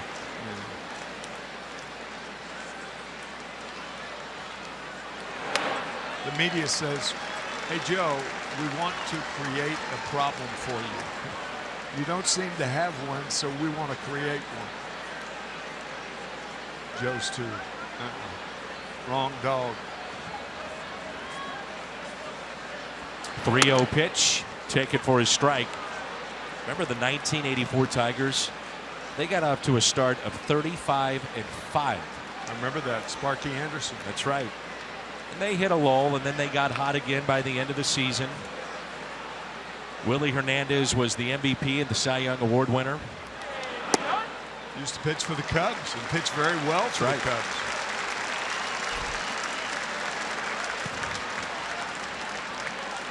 So Baez draws the second walk issued by Garcia, and it brings in Addison Russell. Russell 0 for 2. He's flied out to right and also struck out. Well, the 1998 New York Yankees, but they won 114 that year. Just dominated. Going away in the World Series, sweep fashion. Beat San Diego. That's right. Bruce Bochy's Padres. Yeah, Bruce Bochy's Padres.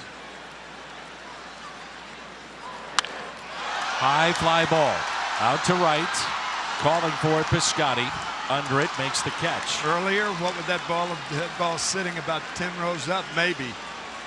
It's close to being gone, put it that way, with the wind blowing out. But again, that fly ball to right field.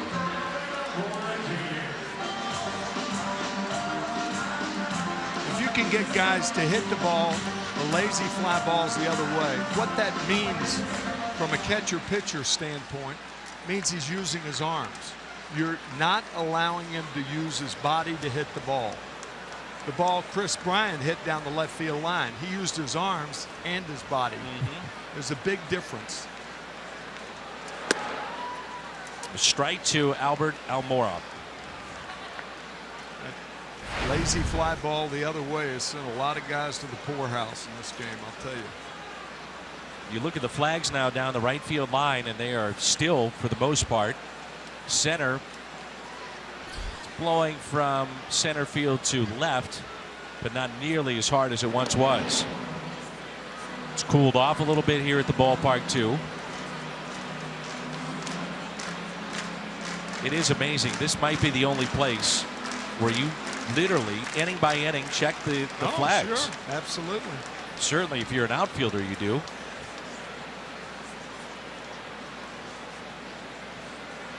Runner goes on the 0-1, and it's a fly ball, tailing, shallow right, Piscotty over, sliding forward in fair territory, and he makes the catch.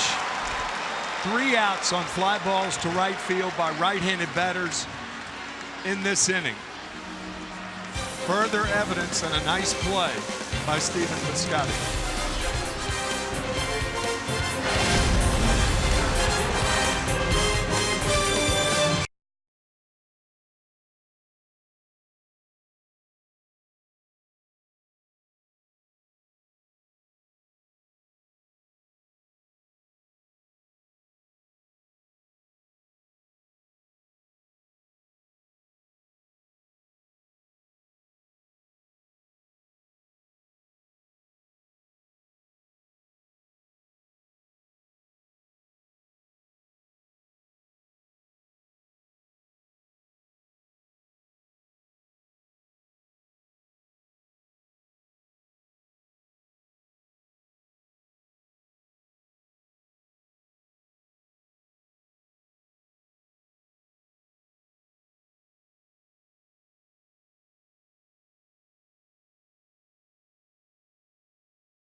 run inning. Cardinals hit a home run. The Gateway Honda dealers donate $1,000 to the Make-A-Wish Foundation.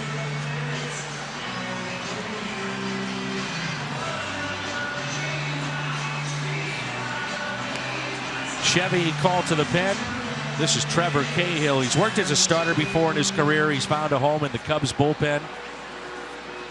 You just saw the home plate umpire go out and tell Trevor, both teams have been warned. Make sure you know that. Again, it's a factor for anybody now that pitches in this game. Yeah, right.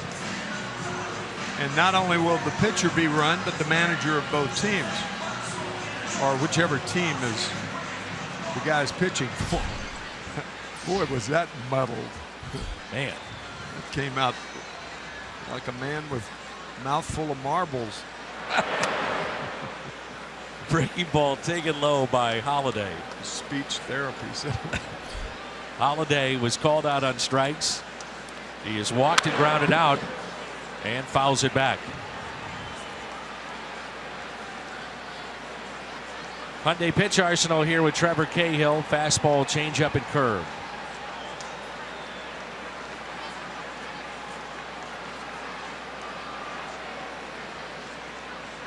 Another game and another 6 innings from a starter of the Chicago Cubs. It's inside to Holliday. You know, the reason the pitchers due up first in the bottom of the 7th inning, and the reason there was no double switch is Joe Madden may be saving the double switch for the middle of the 7th if he has to bring in Trevor Wood, who's warming right now. So sometimes managers will do that. They won't initially do it at the beginning. It's a kind of a sophisticated way to use a double switch. You don't do it the first time, but the second time around you may choose to do it. Near the Cardinal bullpen and out of play.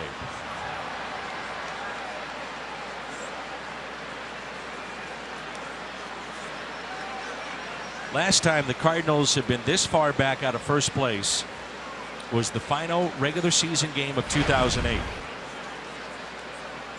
Team that featured That's in 8 years. Cesar Izturis, Troy Gloss. They won that final game as our colleague Brad Thompson picked up the win. There's a swing and a miss by Holliday. So it's been a long time. The thing you have to remember, though, Tim, is that once you're into postseason play, and this again is cliche, anything can happen, but in today's day and age of baseball, you have to win 11 games. That's right. That's a long run. That's right. That's why you mentioned earlier about the desire to get Chapman or Miller from the Yankees, and that would be the reason that the Cubs, they would have a two-fisted. They'd have Rondon, who can certainly do the job, particularly with right-handers, and then you'd have the one of the two left-handers, either Chapman or Miller. And the Cubs have a bucket of cash too.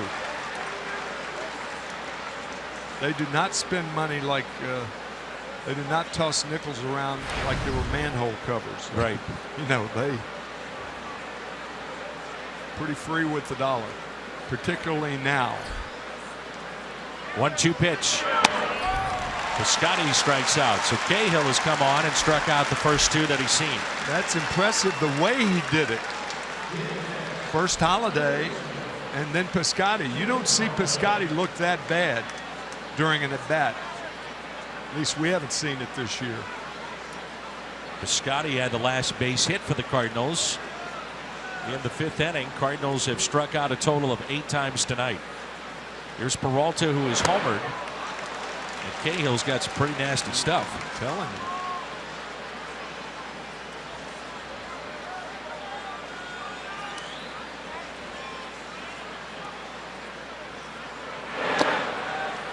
Golden State last night losing in the championship after a 73-9 season. The 16-0 Patriots didn't win. 116-win Mariners didn't win. I mean, it is tough once you get into postseason play. Have to be living in a cave somewhere not to have feelings for LeBron James, though, right? After Is that 6 awesome? tries, that was That was magnificent television for us who make our livings in this business. Great job by ABC. 2-2.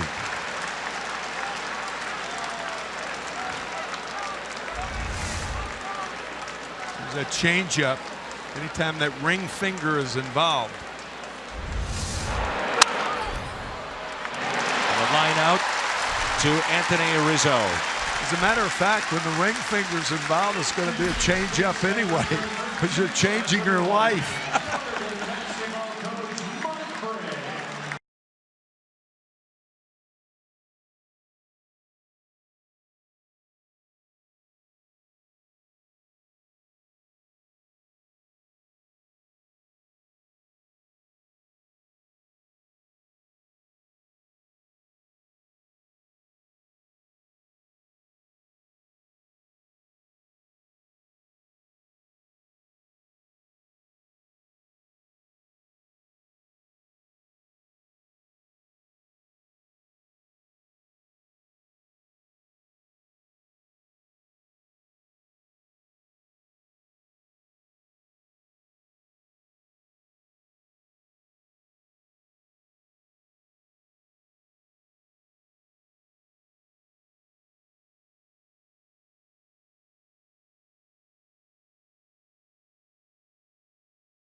$66 with 8 gallons or more now until September 29th. Receive up to 50% off on a pair of tickets to a Cardinals home game. For more information, visit cardinals.com/Phillips66. Beautiful night here at Wrigley Field in Chicago. Boy, the Cardinals love to see this. Garcia pitching into the 7th. His last 6 starts, 1-4, ERA at 6. And had pitched into the 6th inning just twice.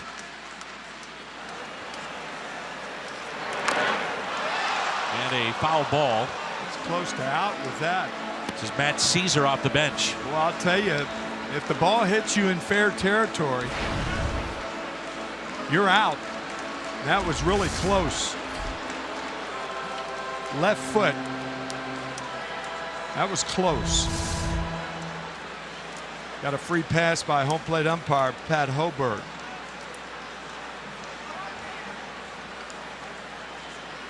Here's an 0-1 pitch.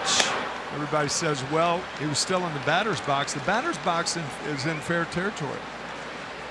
Front part of that batter's box toward first base and toward third base. You can't see it real well, but that's a fact.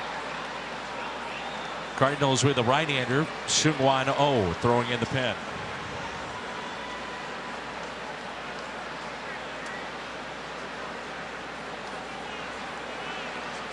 You can see the fair territory very well right there. Here's a 1-2.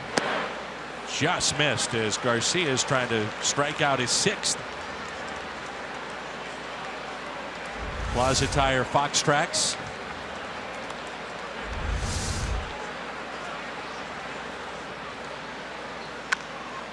And a ground ball foul.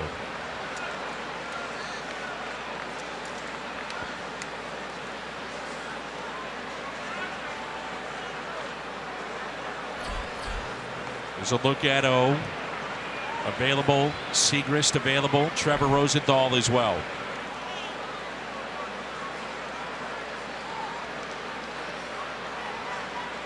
Caesar, a very, very important guy in this game to get out.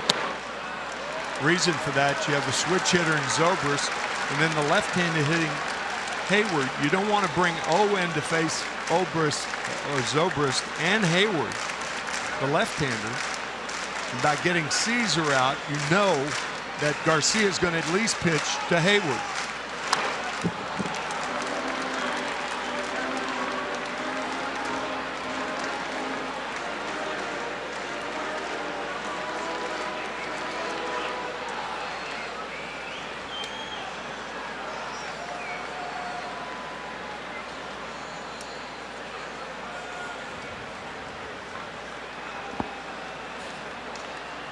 Three-two pitch, and he struck him out. 6 tonight for Jaime Garcia. You know, the way Caesar took that ball, I thought the ball was down. Yeah.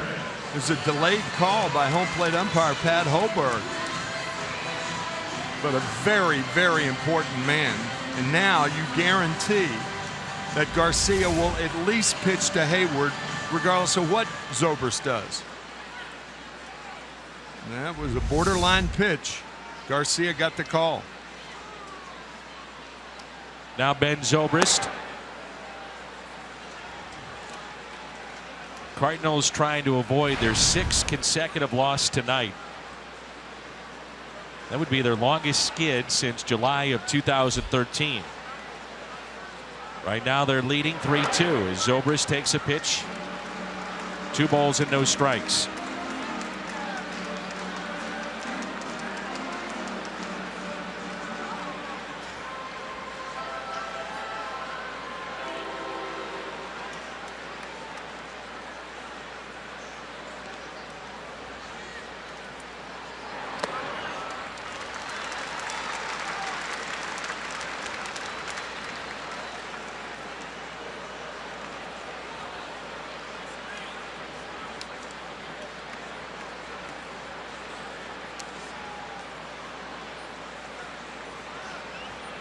He hitting here, maybe. I would think he definitely would have the green light.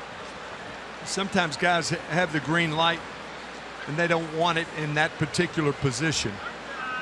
Ball maybe a little low for him. 3-1 pitch. Now 3-2. And Jaime's getting those low strike calls here this inning. He is. That's the 3rd one.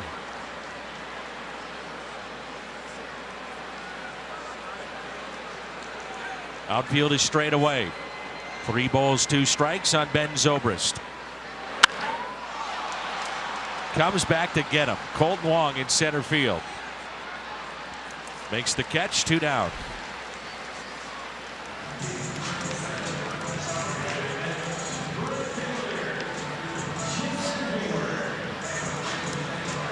Jason Hayward 0 for 3.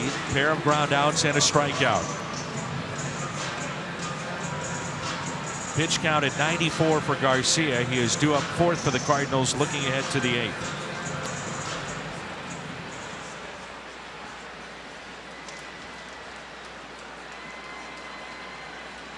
The shift is on here for Hayward. Strike 1.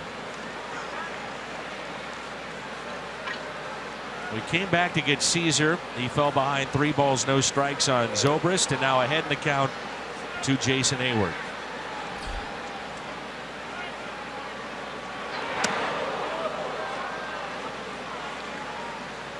More and more seeing players use that protective gear in the front of the face. Javier Baez does the same. His helmet, now Yadier Molina with his.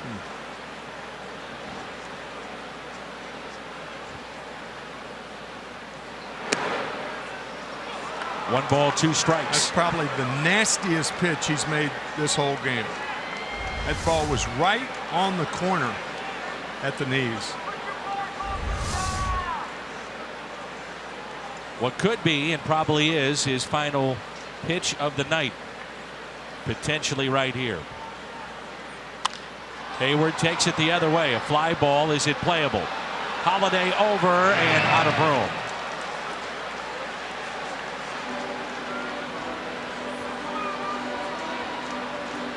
I know it. You know, right in that area, Steve Bartman. I know. People are thinking about it. Different left fielder, though. Yes. Moises Alou. That Moises, yeah, right. It is. Really almost identical, isn't it? Holliday to throw down his glove and start yelling. Here's a 1-2.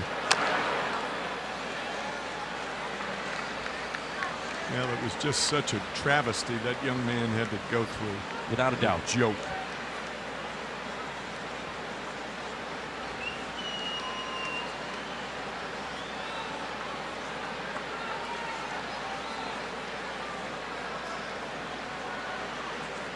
It's another 1-2 pitch to Jason Hayward. Pitch number 100 for Garcia. Little tapper. And this will be a base hit. Eat it. There's some places on a field where nobody plays. And that's one of them. And with Chris Bryant coming up, I'm sure Mike Matheny would go to his pen here. Yep, he's hopped out of the dugout. This will be a double switch. Tommy Pham will check in the game. Seung-Hwan Oh will come in to pitch. Pham will take over in left field.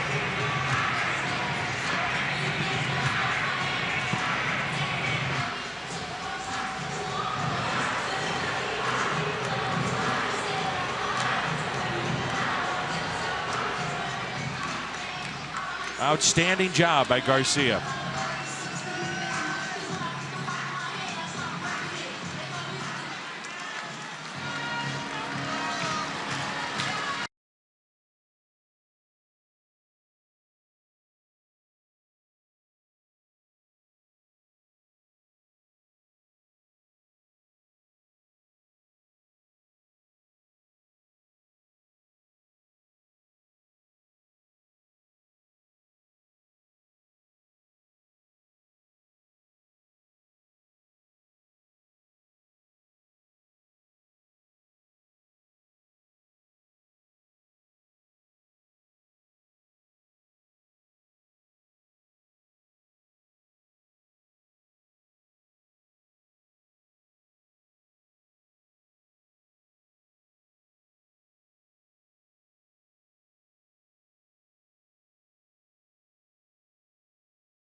Left field, part of the double switch. Seung-Hwan Oh, 36th appearance here in the month of June. He's allowed just 1 run. He has struck out 12 across 8 innings. He has been quite the find for St. Louis. What do you think? It's always risky when you take out your number 3 hitter as part of a double switch, or is, in this case with Holliday, you're okay with that to get Pham in there? Yeah, I think so. Yeah. Well, you improve your defense. You're in a 1-run ball game, bottom of the 7th, 2 outs. Mike going out there, and there's Eugene, the interpreter for O. And he's going to interpret the home plate umpire as saying, okay, don't hit anybody. Here's the point. O saying, oh yeah, what do you think we were doing, selling peanuts in the bullpen? I mean, come on. I was watching the game. I understand.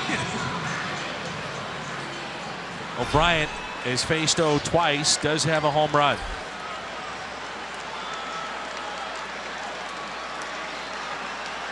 That is the only home run that O has given up this year. He'll stay away, too, or try to.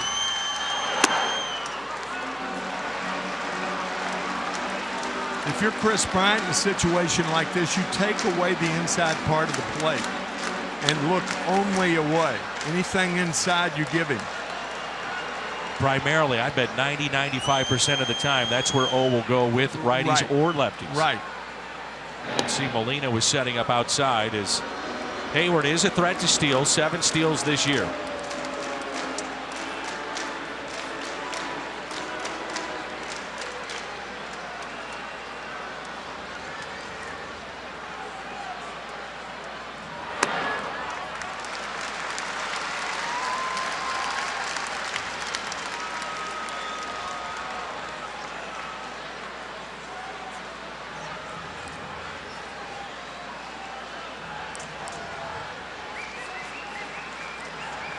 All kinds of room to that right side of the infield. 2 balls and no strikes. Changeup and a beauty. After 2 fastballs missed away, the changeup has Brian way out in front. Good pitch. Now you reset the stage for the fastball if he chooses to go that route.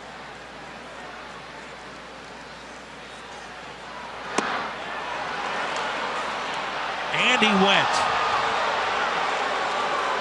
Boy, what a difference that is from 2-2 instead of 3-1. That's his friend as a hitter. Quick wrist. Well, that betrayed him then. That last little moment of going through the ball. Appropriate call by Mark Carlson, the first base umpire. 2 balls, 2 strikes with 2 outs.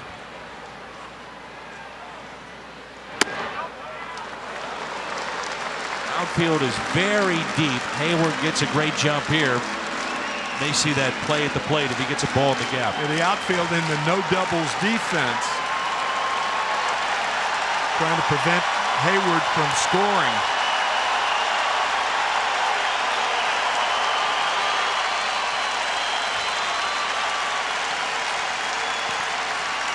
(3-2). Fly ball, right field. That'll stay in the ballpark. Piscotty is there, and gets out of this jam. Sends us to the 8th, and the Cardinals on top 3-2.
The bend.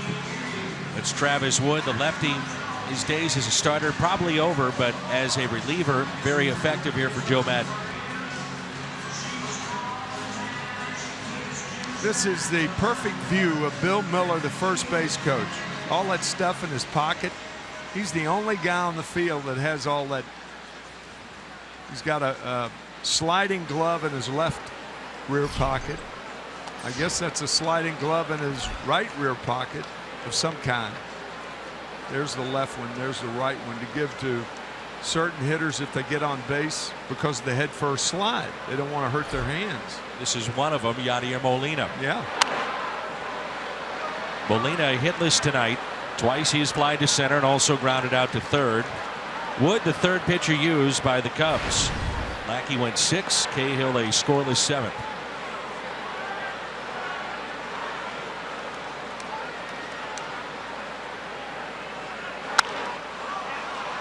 And a fly ball again to center field. One away. And it brings in Brandon Moss, who homered for the 16th time back in inning number 2. A no-doubter midway up the bleachers and right off of John Lackey. That's our Nissan drive of the game.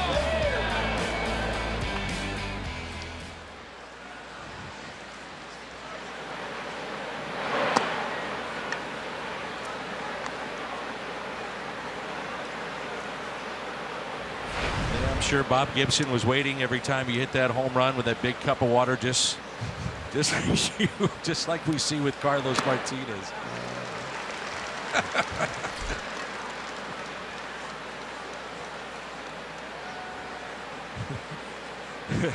One ball, one strike on Brandon Moss. Come on, Bob, give it to me. I'm ready. Not a chance. No. The people going oh, ooh and ah because of that pitch. That's just the pitch inside. Big deal. The fans start getting involved, and really they don't necessarily know why they're oohing and ahhing. Boy, Wood some of the players don't either. Good point. The 2-2. Wood has been good against either lefties or righties, so that's why he's versatile out of this pen. He can give you multiple innings. Lefties hitting 174 against him. Right-handers, he's even better, 140. That's because of that screwball. Turns that ball over on the outside part of the plate to the right-handers. He's a very effective man for Joe Madden out of the bullpen. And the 2-2. Strikes out Moss. That's 9 Cardinal strikeouts in their lineup tonight.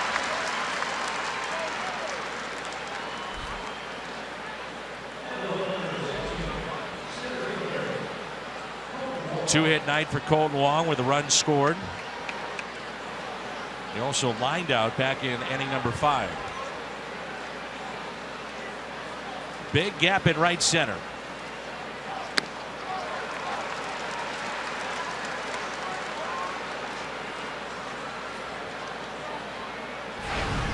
Three little words.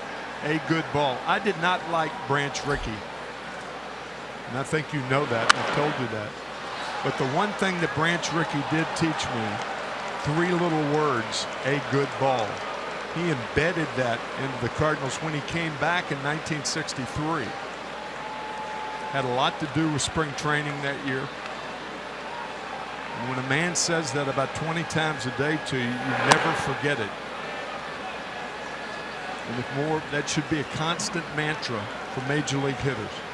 3 little words, a good ball. You remember it.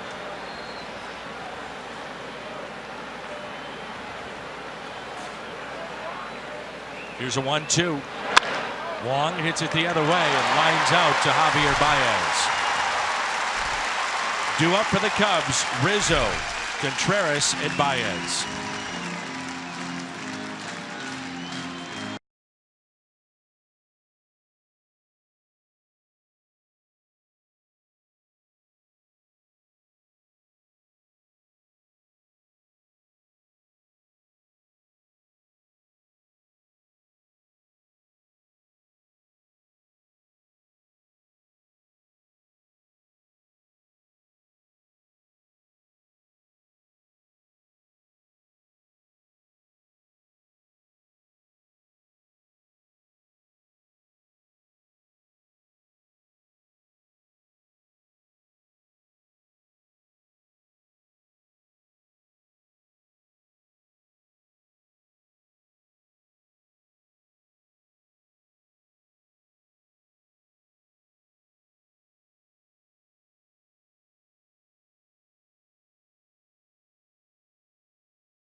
Cardinals baseball on Fox Sports Midwest is brought to you by Bud Light. Raise 1-2 right now. And by your local Volkswagen dealer. The Rockies top the Marlins 5-3. All 8 runs of the game accounted for by solo home runs, a major league record. Get out of here. What are you talking about? 5-3, all 8 runs scored on a solo home run. That was in Miami too, and not Coors Field. I believe so. Rizzo hits it out of play. Yeah, that game played in Miami tonight. Remarkable. Red Shandy, so he says, come to the ballpark, you'll see something you've never seen before. Rizzo base hit into center. So the tying run is on against Seung-Hwan Oh.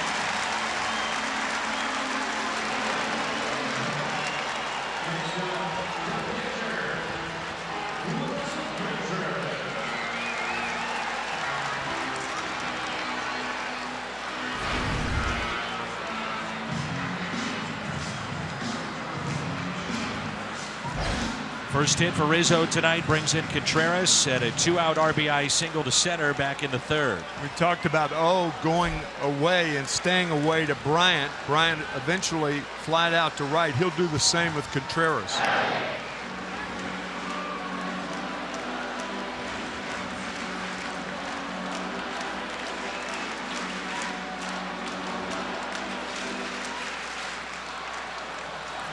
Fun ball game, huh? No, yeah, it is. Great game. Great atmosphere here at Wrigley Field.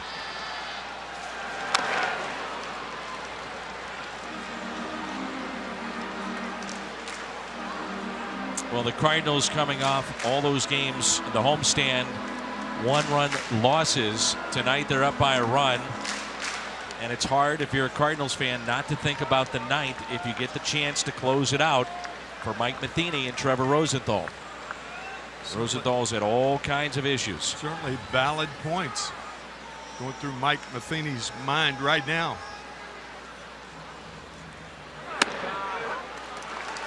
A ball and a strike.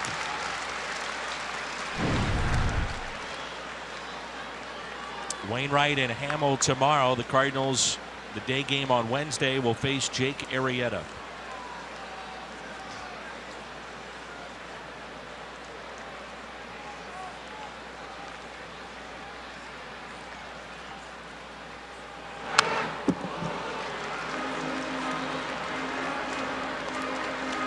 That was the pitch that Contreras wishes he had back.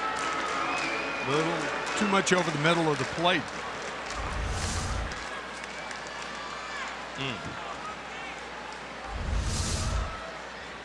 Oh, we'll expand the strike zone, hoping Contreras does the same thing with this next pitch.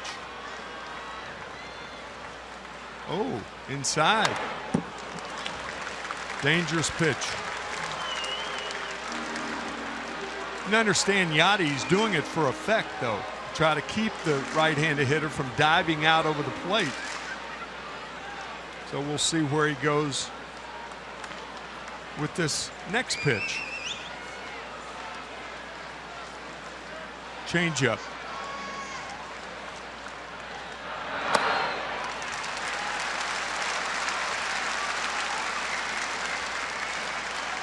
Two and two.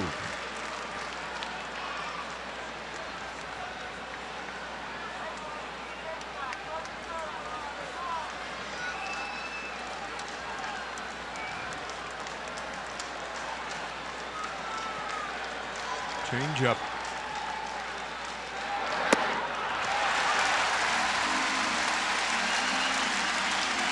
Now do you send Rizzo? I don't think so.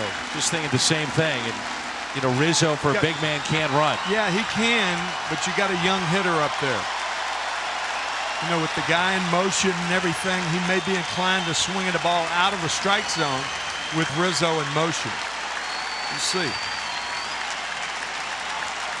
The 3-2. Runner not going. It's a double play ball. Out at second. On to first. Double play.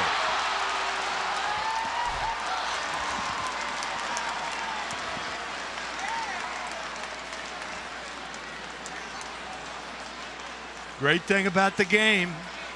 And if he had have been running, maybe there's one out. So Joe Madden didn't send Rizzo, a good base runner. I mean, Rizzo, think about it,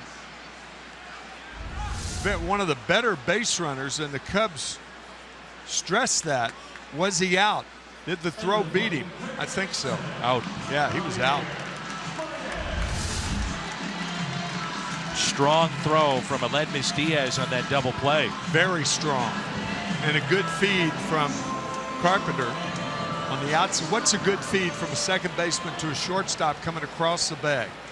Center field part of the field and about chest high. It's where the arms are. Strong throw by Diaz. You don't want it down around the ankles, that's for sure. 2 outs, and here is Baez. 1 ball, 1 strike. Baez tonight an infield hit. He's flying to right and also walked. Certainly home run power. Doesn't walk often. Only 6 times this year to go along with 32 strikeouts. He was trying to hit that ball to Jupiter. Yeah. Seung-Hwan Oh is 1 out away from recording 4 very important outs in this game.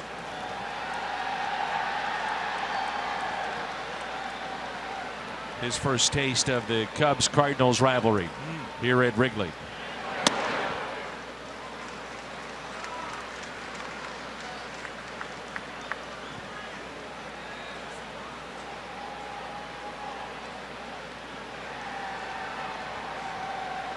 The 2-2 pitch. One of us, and remind me tomorrow before the game, obviously, to ask Eugene if there's any rivalry like this in Korea or in Japan. Good I would question. imagine certainly much more so in Japan, but in South Korea, I wonder if Eugene would gladly help us out, which he usually does. Struck him out. Big pitch. We head to the 9th. Great work by O. Cardinals on top.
Rim is not allowed to run in his last 4 appearances. That included a 1/3 of an inning last night against the Pirates. 32nd appearance on the year. 4th pitcher used by Chicago tonight. Here's Tommy Pham, part of the double switch. It's Pham, Carpenter, and Diaz. Trevor Rosenthal begins to throw in the Cardinals' pen.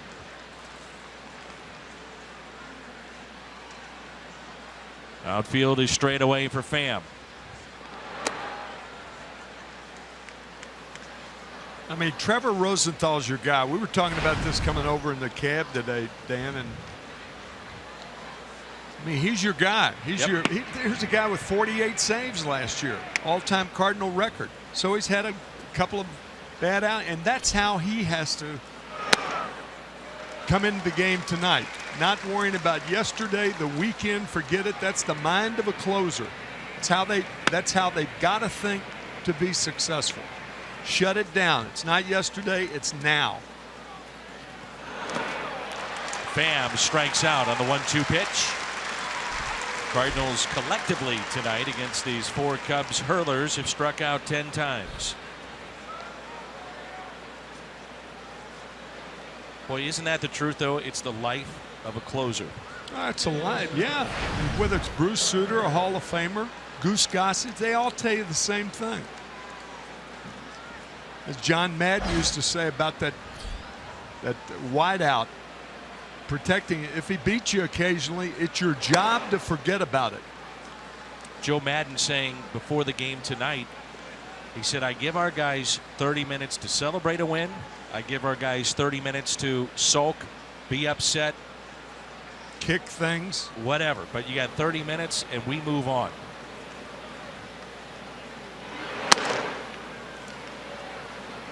Carpenter is struck out twice. He's flied to left and also walked back in the second, trying to extend his hitting streak to 13.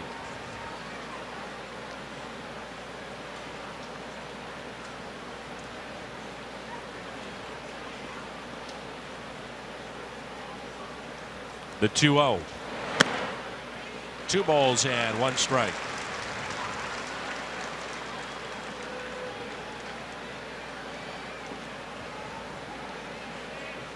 Outfield straight away for Carpenter.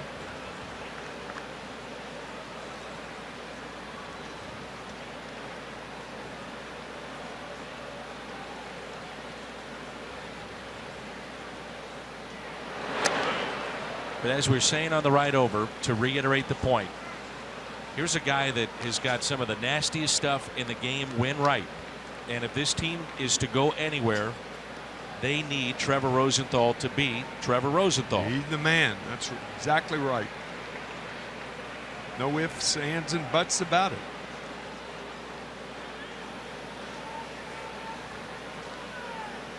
Here's a 3-1. 3-2 on Carpenter.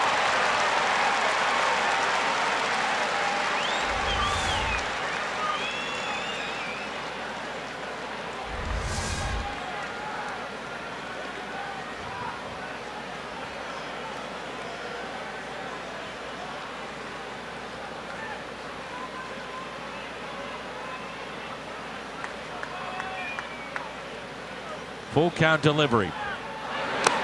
The check swing, and Carpenter holds up for his second walk.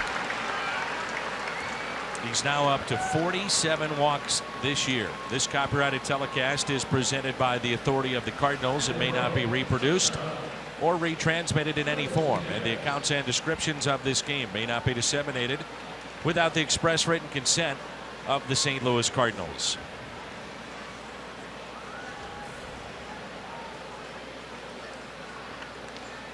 Aledmys Diaz.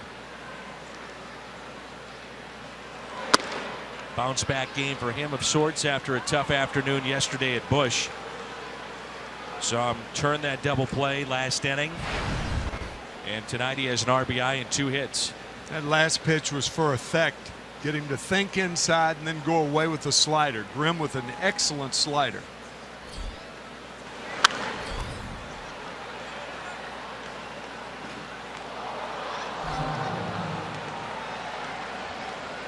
It's good pitching philosophy, Dan, when you think about it. Start a guy out on something you don't intend to get him out with. For instance, you're intending on getting him out with sliders away. Start him off with a fastball inside. The 1-1. Go to it. Back in. Go to his strength, and that will lead you to his weakness. So bury it in. Yeah. Bury it in the one time, and then get him out of the way. He's had 3 fastballs. This will probably be a slider away. 2-1. Runner goes. Throw down to second. Look at that arm. Holy smokes. Wow. Man, oh man, oh man. That's why they made him a catcher. And from what we've heard from Cub fans and the people who work in the Cub office, may have a star in the making right here with Contreras behind the plate. I know that Carpenter isn't the fastest of guys, but That's that true. wasn't even close. No, that was a bullet to second. It was the AT&T high-speed replay, and that's lined foul. And you think about it, Kyle Schwarber is also a catcher, so they've got him potentially for the future. Yeah, but he's going to be at first to the outfield, I think. I would agree. Yeah, with that bat he carries. Outfield is where I would guess. Yeah, I think Rizzo so. will be there for years. Yeah, true. 3-2 pitch. And now Diaz draws a walk on base for the 3rd time.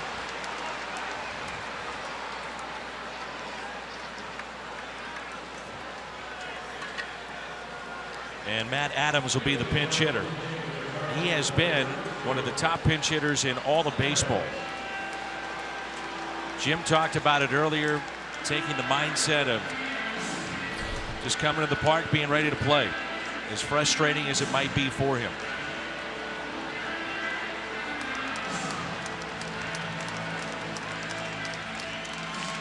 Lefty coming on. That's Clayton Richard to face Adams.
But it's kind of our job to remind you of such a thing because you lose Adams in the process. And Jerko's the batter, and Mike Matheny figuring there are 2 outs, 1 on. You need a base hit to try to add another run, an insurance run. So you're going with the right-hander against the left-hander. But the batter had to be announced, and we assume Adams was announced. Richard pitched an inning last night against the Pirates.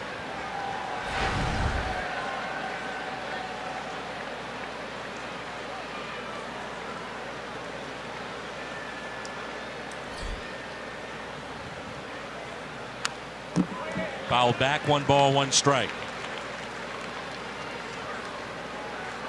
Rosenthal now just standing on the mound in the Cardinals pen. He's loose. He's ready to go. The Cubs will have the bottom of their lineup coming up, 7, 8, and 9.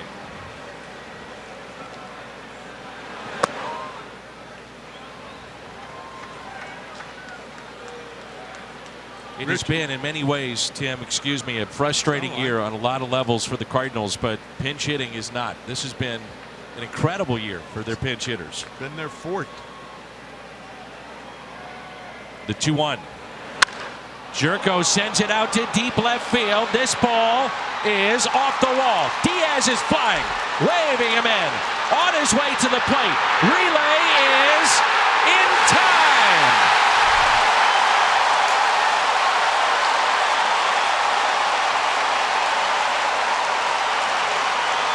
That's why there are no double defenses. You could not have played that ball any better than Chris Bryant. And the throw by Addison Russell was on time and on the money to get Diaz.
Relay to end the top of the ninth. Let's take a look. Now, I'll tell you, this is right out of the book. The relay from Chris Bryant to Addison Russell to Wilson Contreras, who makes the tag after giving Diaz the line for which to slide, or the lane, I beg your pardon, for which to slide. That's always now a factor with any of these plays at the plate. Yeah. Cannot block the plate anymore. That is out. Everything you learn as a young catcher, out, gone. So now the attention turns to Trevor Rosenthal. You know what? The way I think his mindset's got to be, I'm going to throw the ball as hard as I can right now. That's when he's most effective. Working from the stretch. Here it is, hit it. You can hit it 100-mile-an-hour fastball, more power to you. You get all that change up and all that stuff. That's my opinion. So Chevy called to the pen. Rosenthal gave up 2 runs on 2 hits. Hit a batter, did not retire a hitter. Blew his 3rd save of the year on Saturday and took the loss against the Rangers. This is our Chevy call to the pen. Addison Russell will be the hitter to start things off here in the bottom of the ninth in a 3-2 St. Louis lead. What a ball game this has been.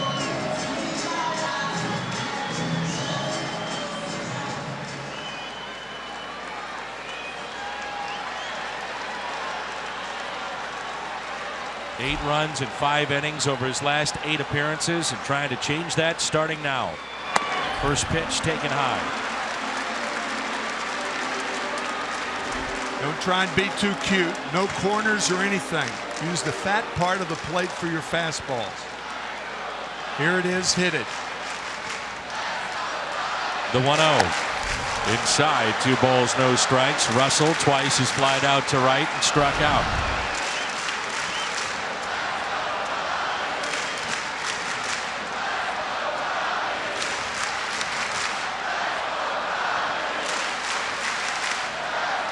The 2-0.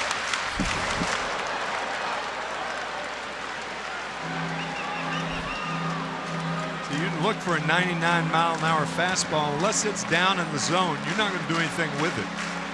Anything from the belt to the letters, you're going to pop up. The 2-1 pitch. But it's got to be a strike.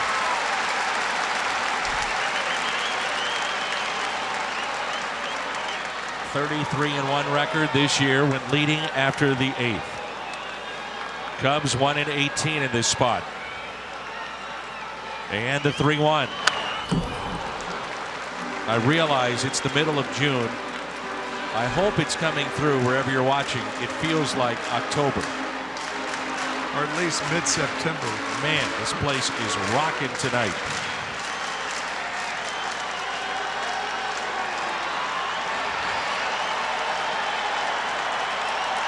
Three-two pitch. Struck him out. 98 on the gun. Boy, is that big. Well, the theme song of that is don't get around much anymore because you're not going to hit that pitch. Say, well, that pitch was too high. Well, yeah, but you got a split second to think about swinging or not. Russell knew it, but Rosenthal got the strikeout. Here's Almora with 1 out and nobody on. Slicing foul.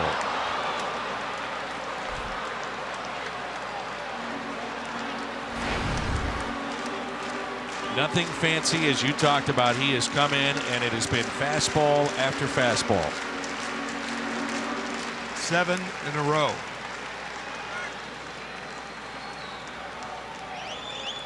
The 0-1. 8 in a row.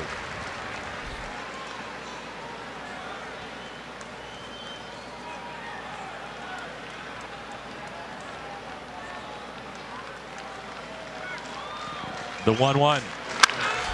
Out to right center on the move. Colton Wong won't get there. Over his head. Almora to second.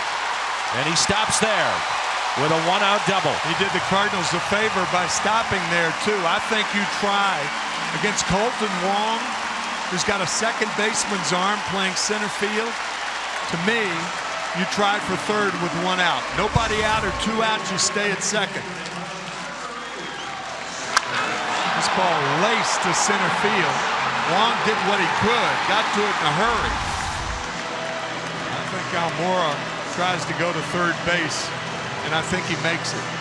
Unless there were just a brilliant cutoff throw by Diaz. So good speed at second base, and now it's Chris Coghlan, recently reacquired by Chicago. New pinch hit, and Zobrist on deck.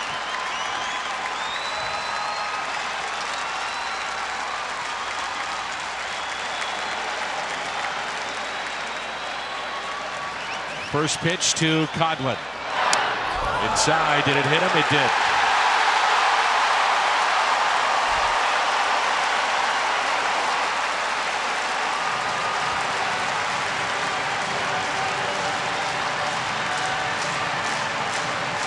Of all the guys to hit, that's going to bring up Zobrist and Derek Lilliquist.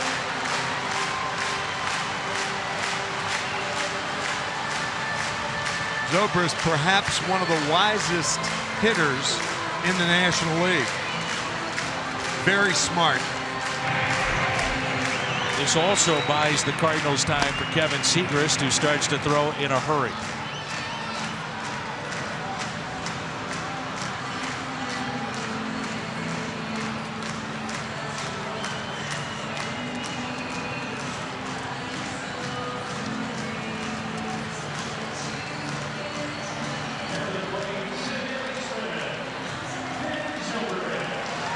If you're interested, Zobrist leads the Cubs in double plays grounded into.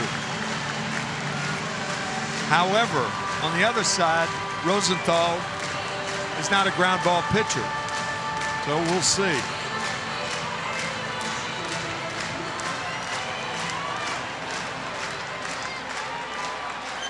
Segrist should be just about ready if the Cardinals need to go in that direction.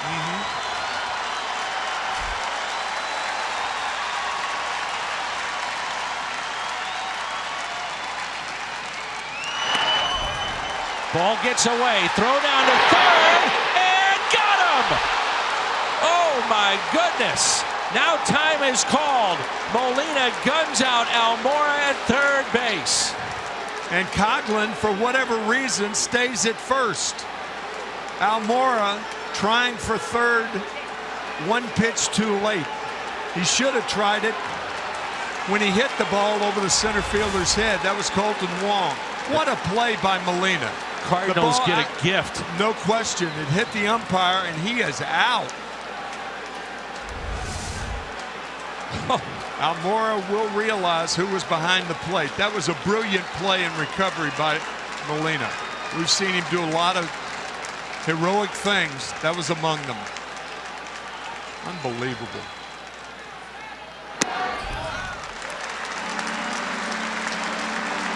And if you're Almora, the question you ask is, where are you going? Well, he's going to third with one out. I mean, it's not a matter of the outs and all that, but that's what he's thinking about. In my opinion, he should have tried to go to third when he hit the ball. The 2-0 is a base hit into right.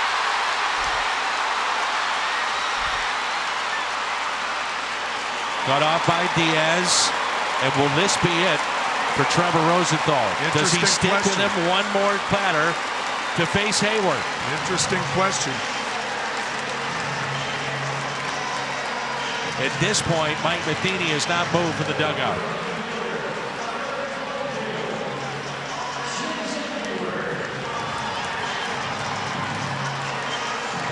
Segrist is ready.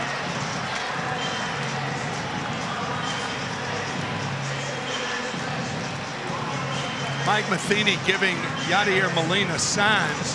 That's with runners on at first and third. What if, for instance, Zobrist breaks for second base? What do you do if you're Molina? Do you throw through? You allow him to cut and then hope that Rosenthal can get Hayward out? And how big is it that the runner from first on that ball that got away from Molina, as you pointed out, was not at second base? What if he is, doing? he's home. Exactly. This game is tied. On the throw to third, he walked to second. Runners at the corners. Here's Hayward.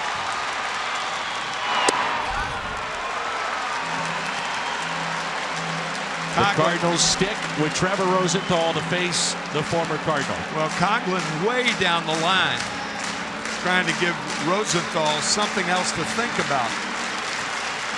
Trying to get off as far as Johnny Peralta, who's way off the third base bag. Here's a 1-0. Hayward breaks his bat into shallow center. Carpenter is there. He has it, and the Cardinals hold on in a wild one here at Wrigley Field. The final 3-2 St. Louis. Nice going, partner. What a game. Woo. It's the best game the Cardinals have played all year, I think, at the most important time for them. Budweiser player of the game. They get a very good start from Jaime Garcia tonight. 6 2/3. Oh, was terrific out of the pen. And Rosenthal, it was shaky, but he walks away with a save. No pictures, just numbers. Thank you very much. Hey, let's do it all again tomorrow, huh? Why not? The Cardinals hold on in what was a tremendous ball game here tonight. The final of 3-2. The post-game show comes your way next.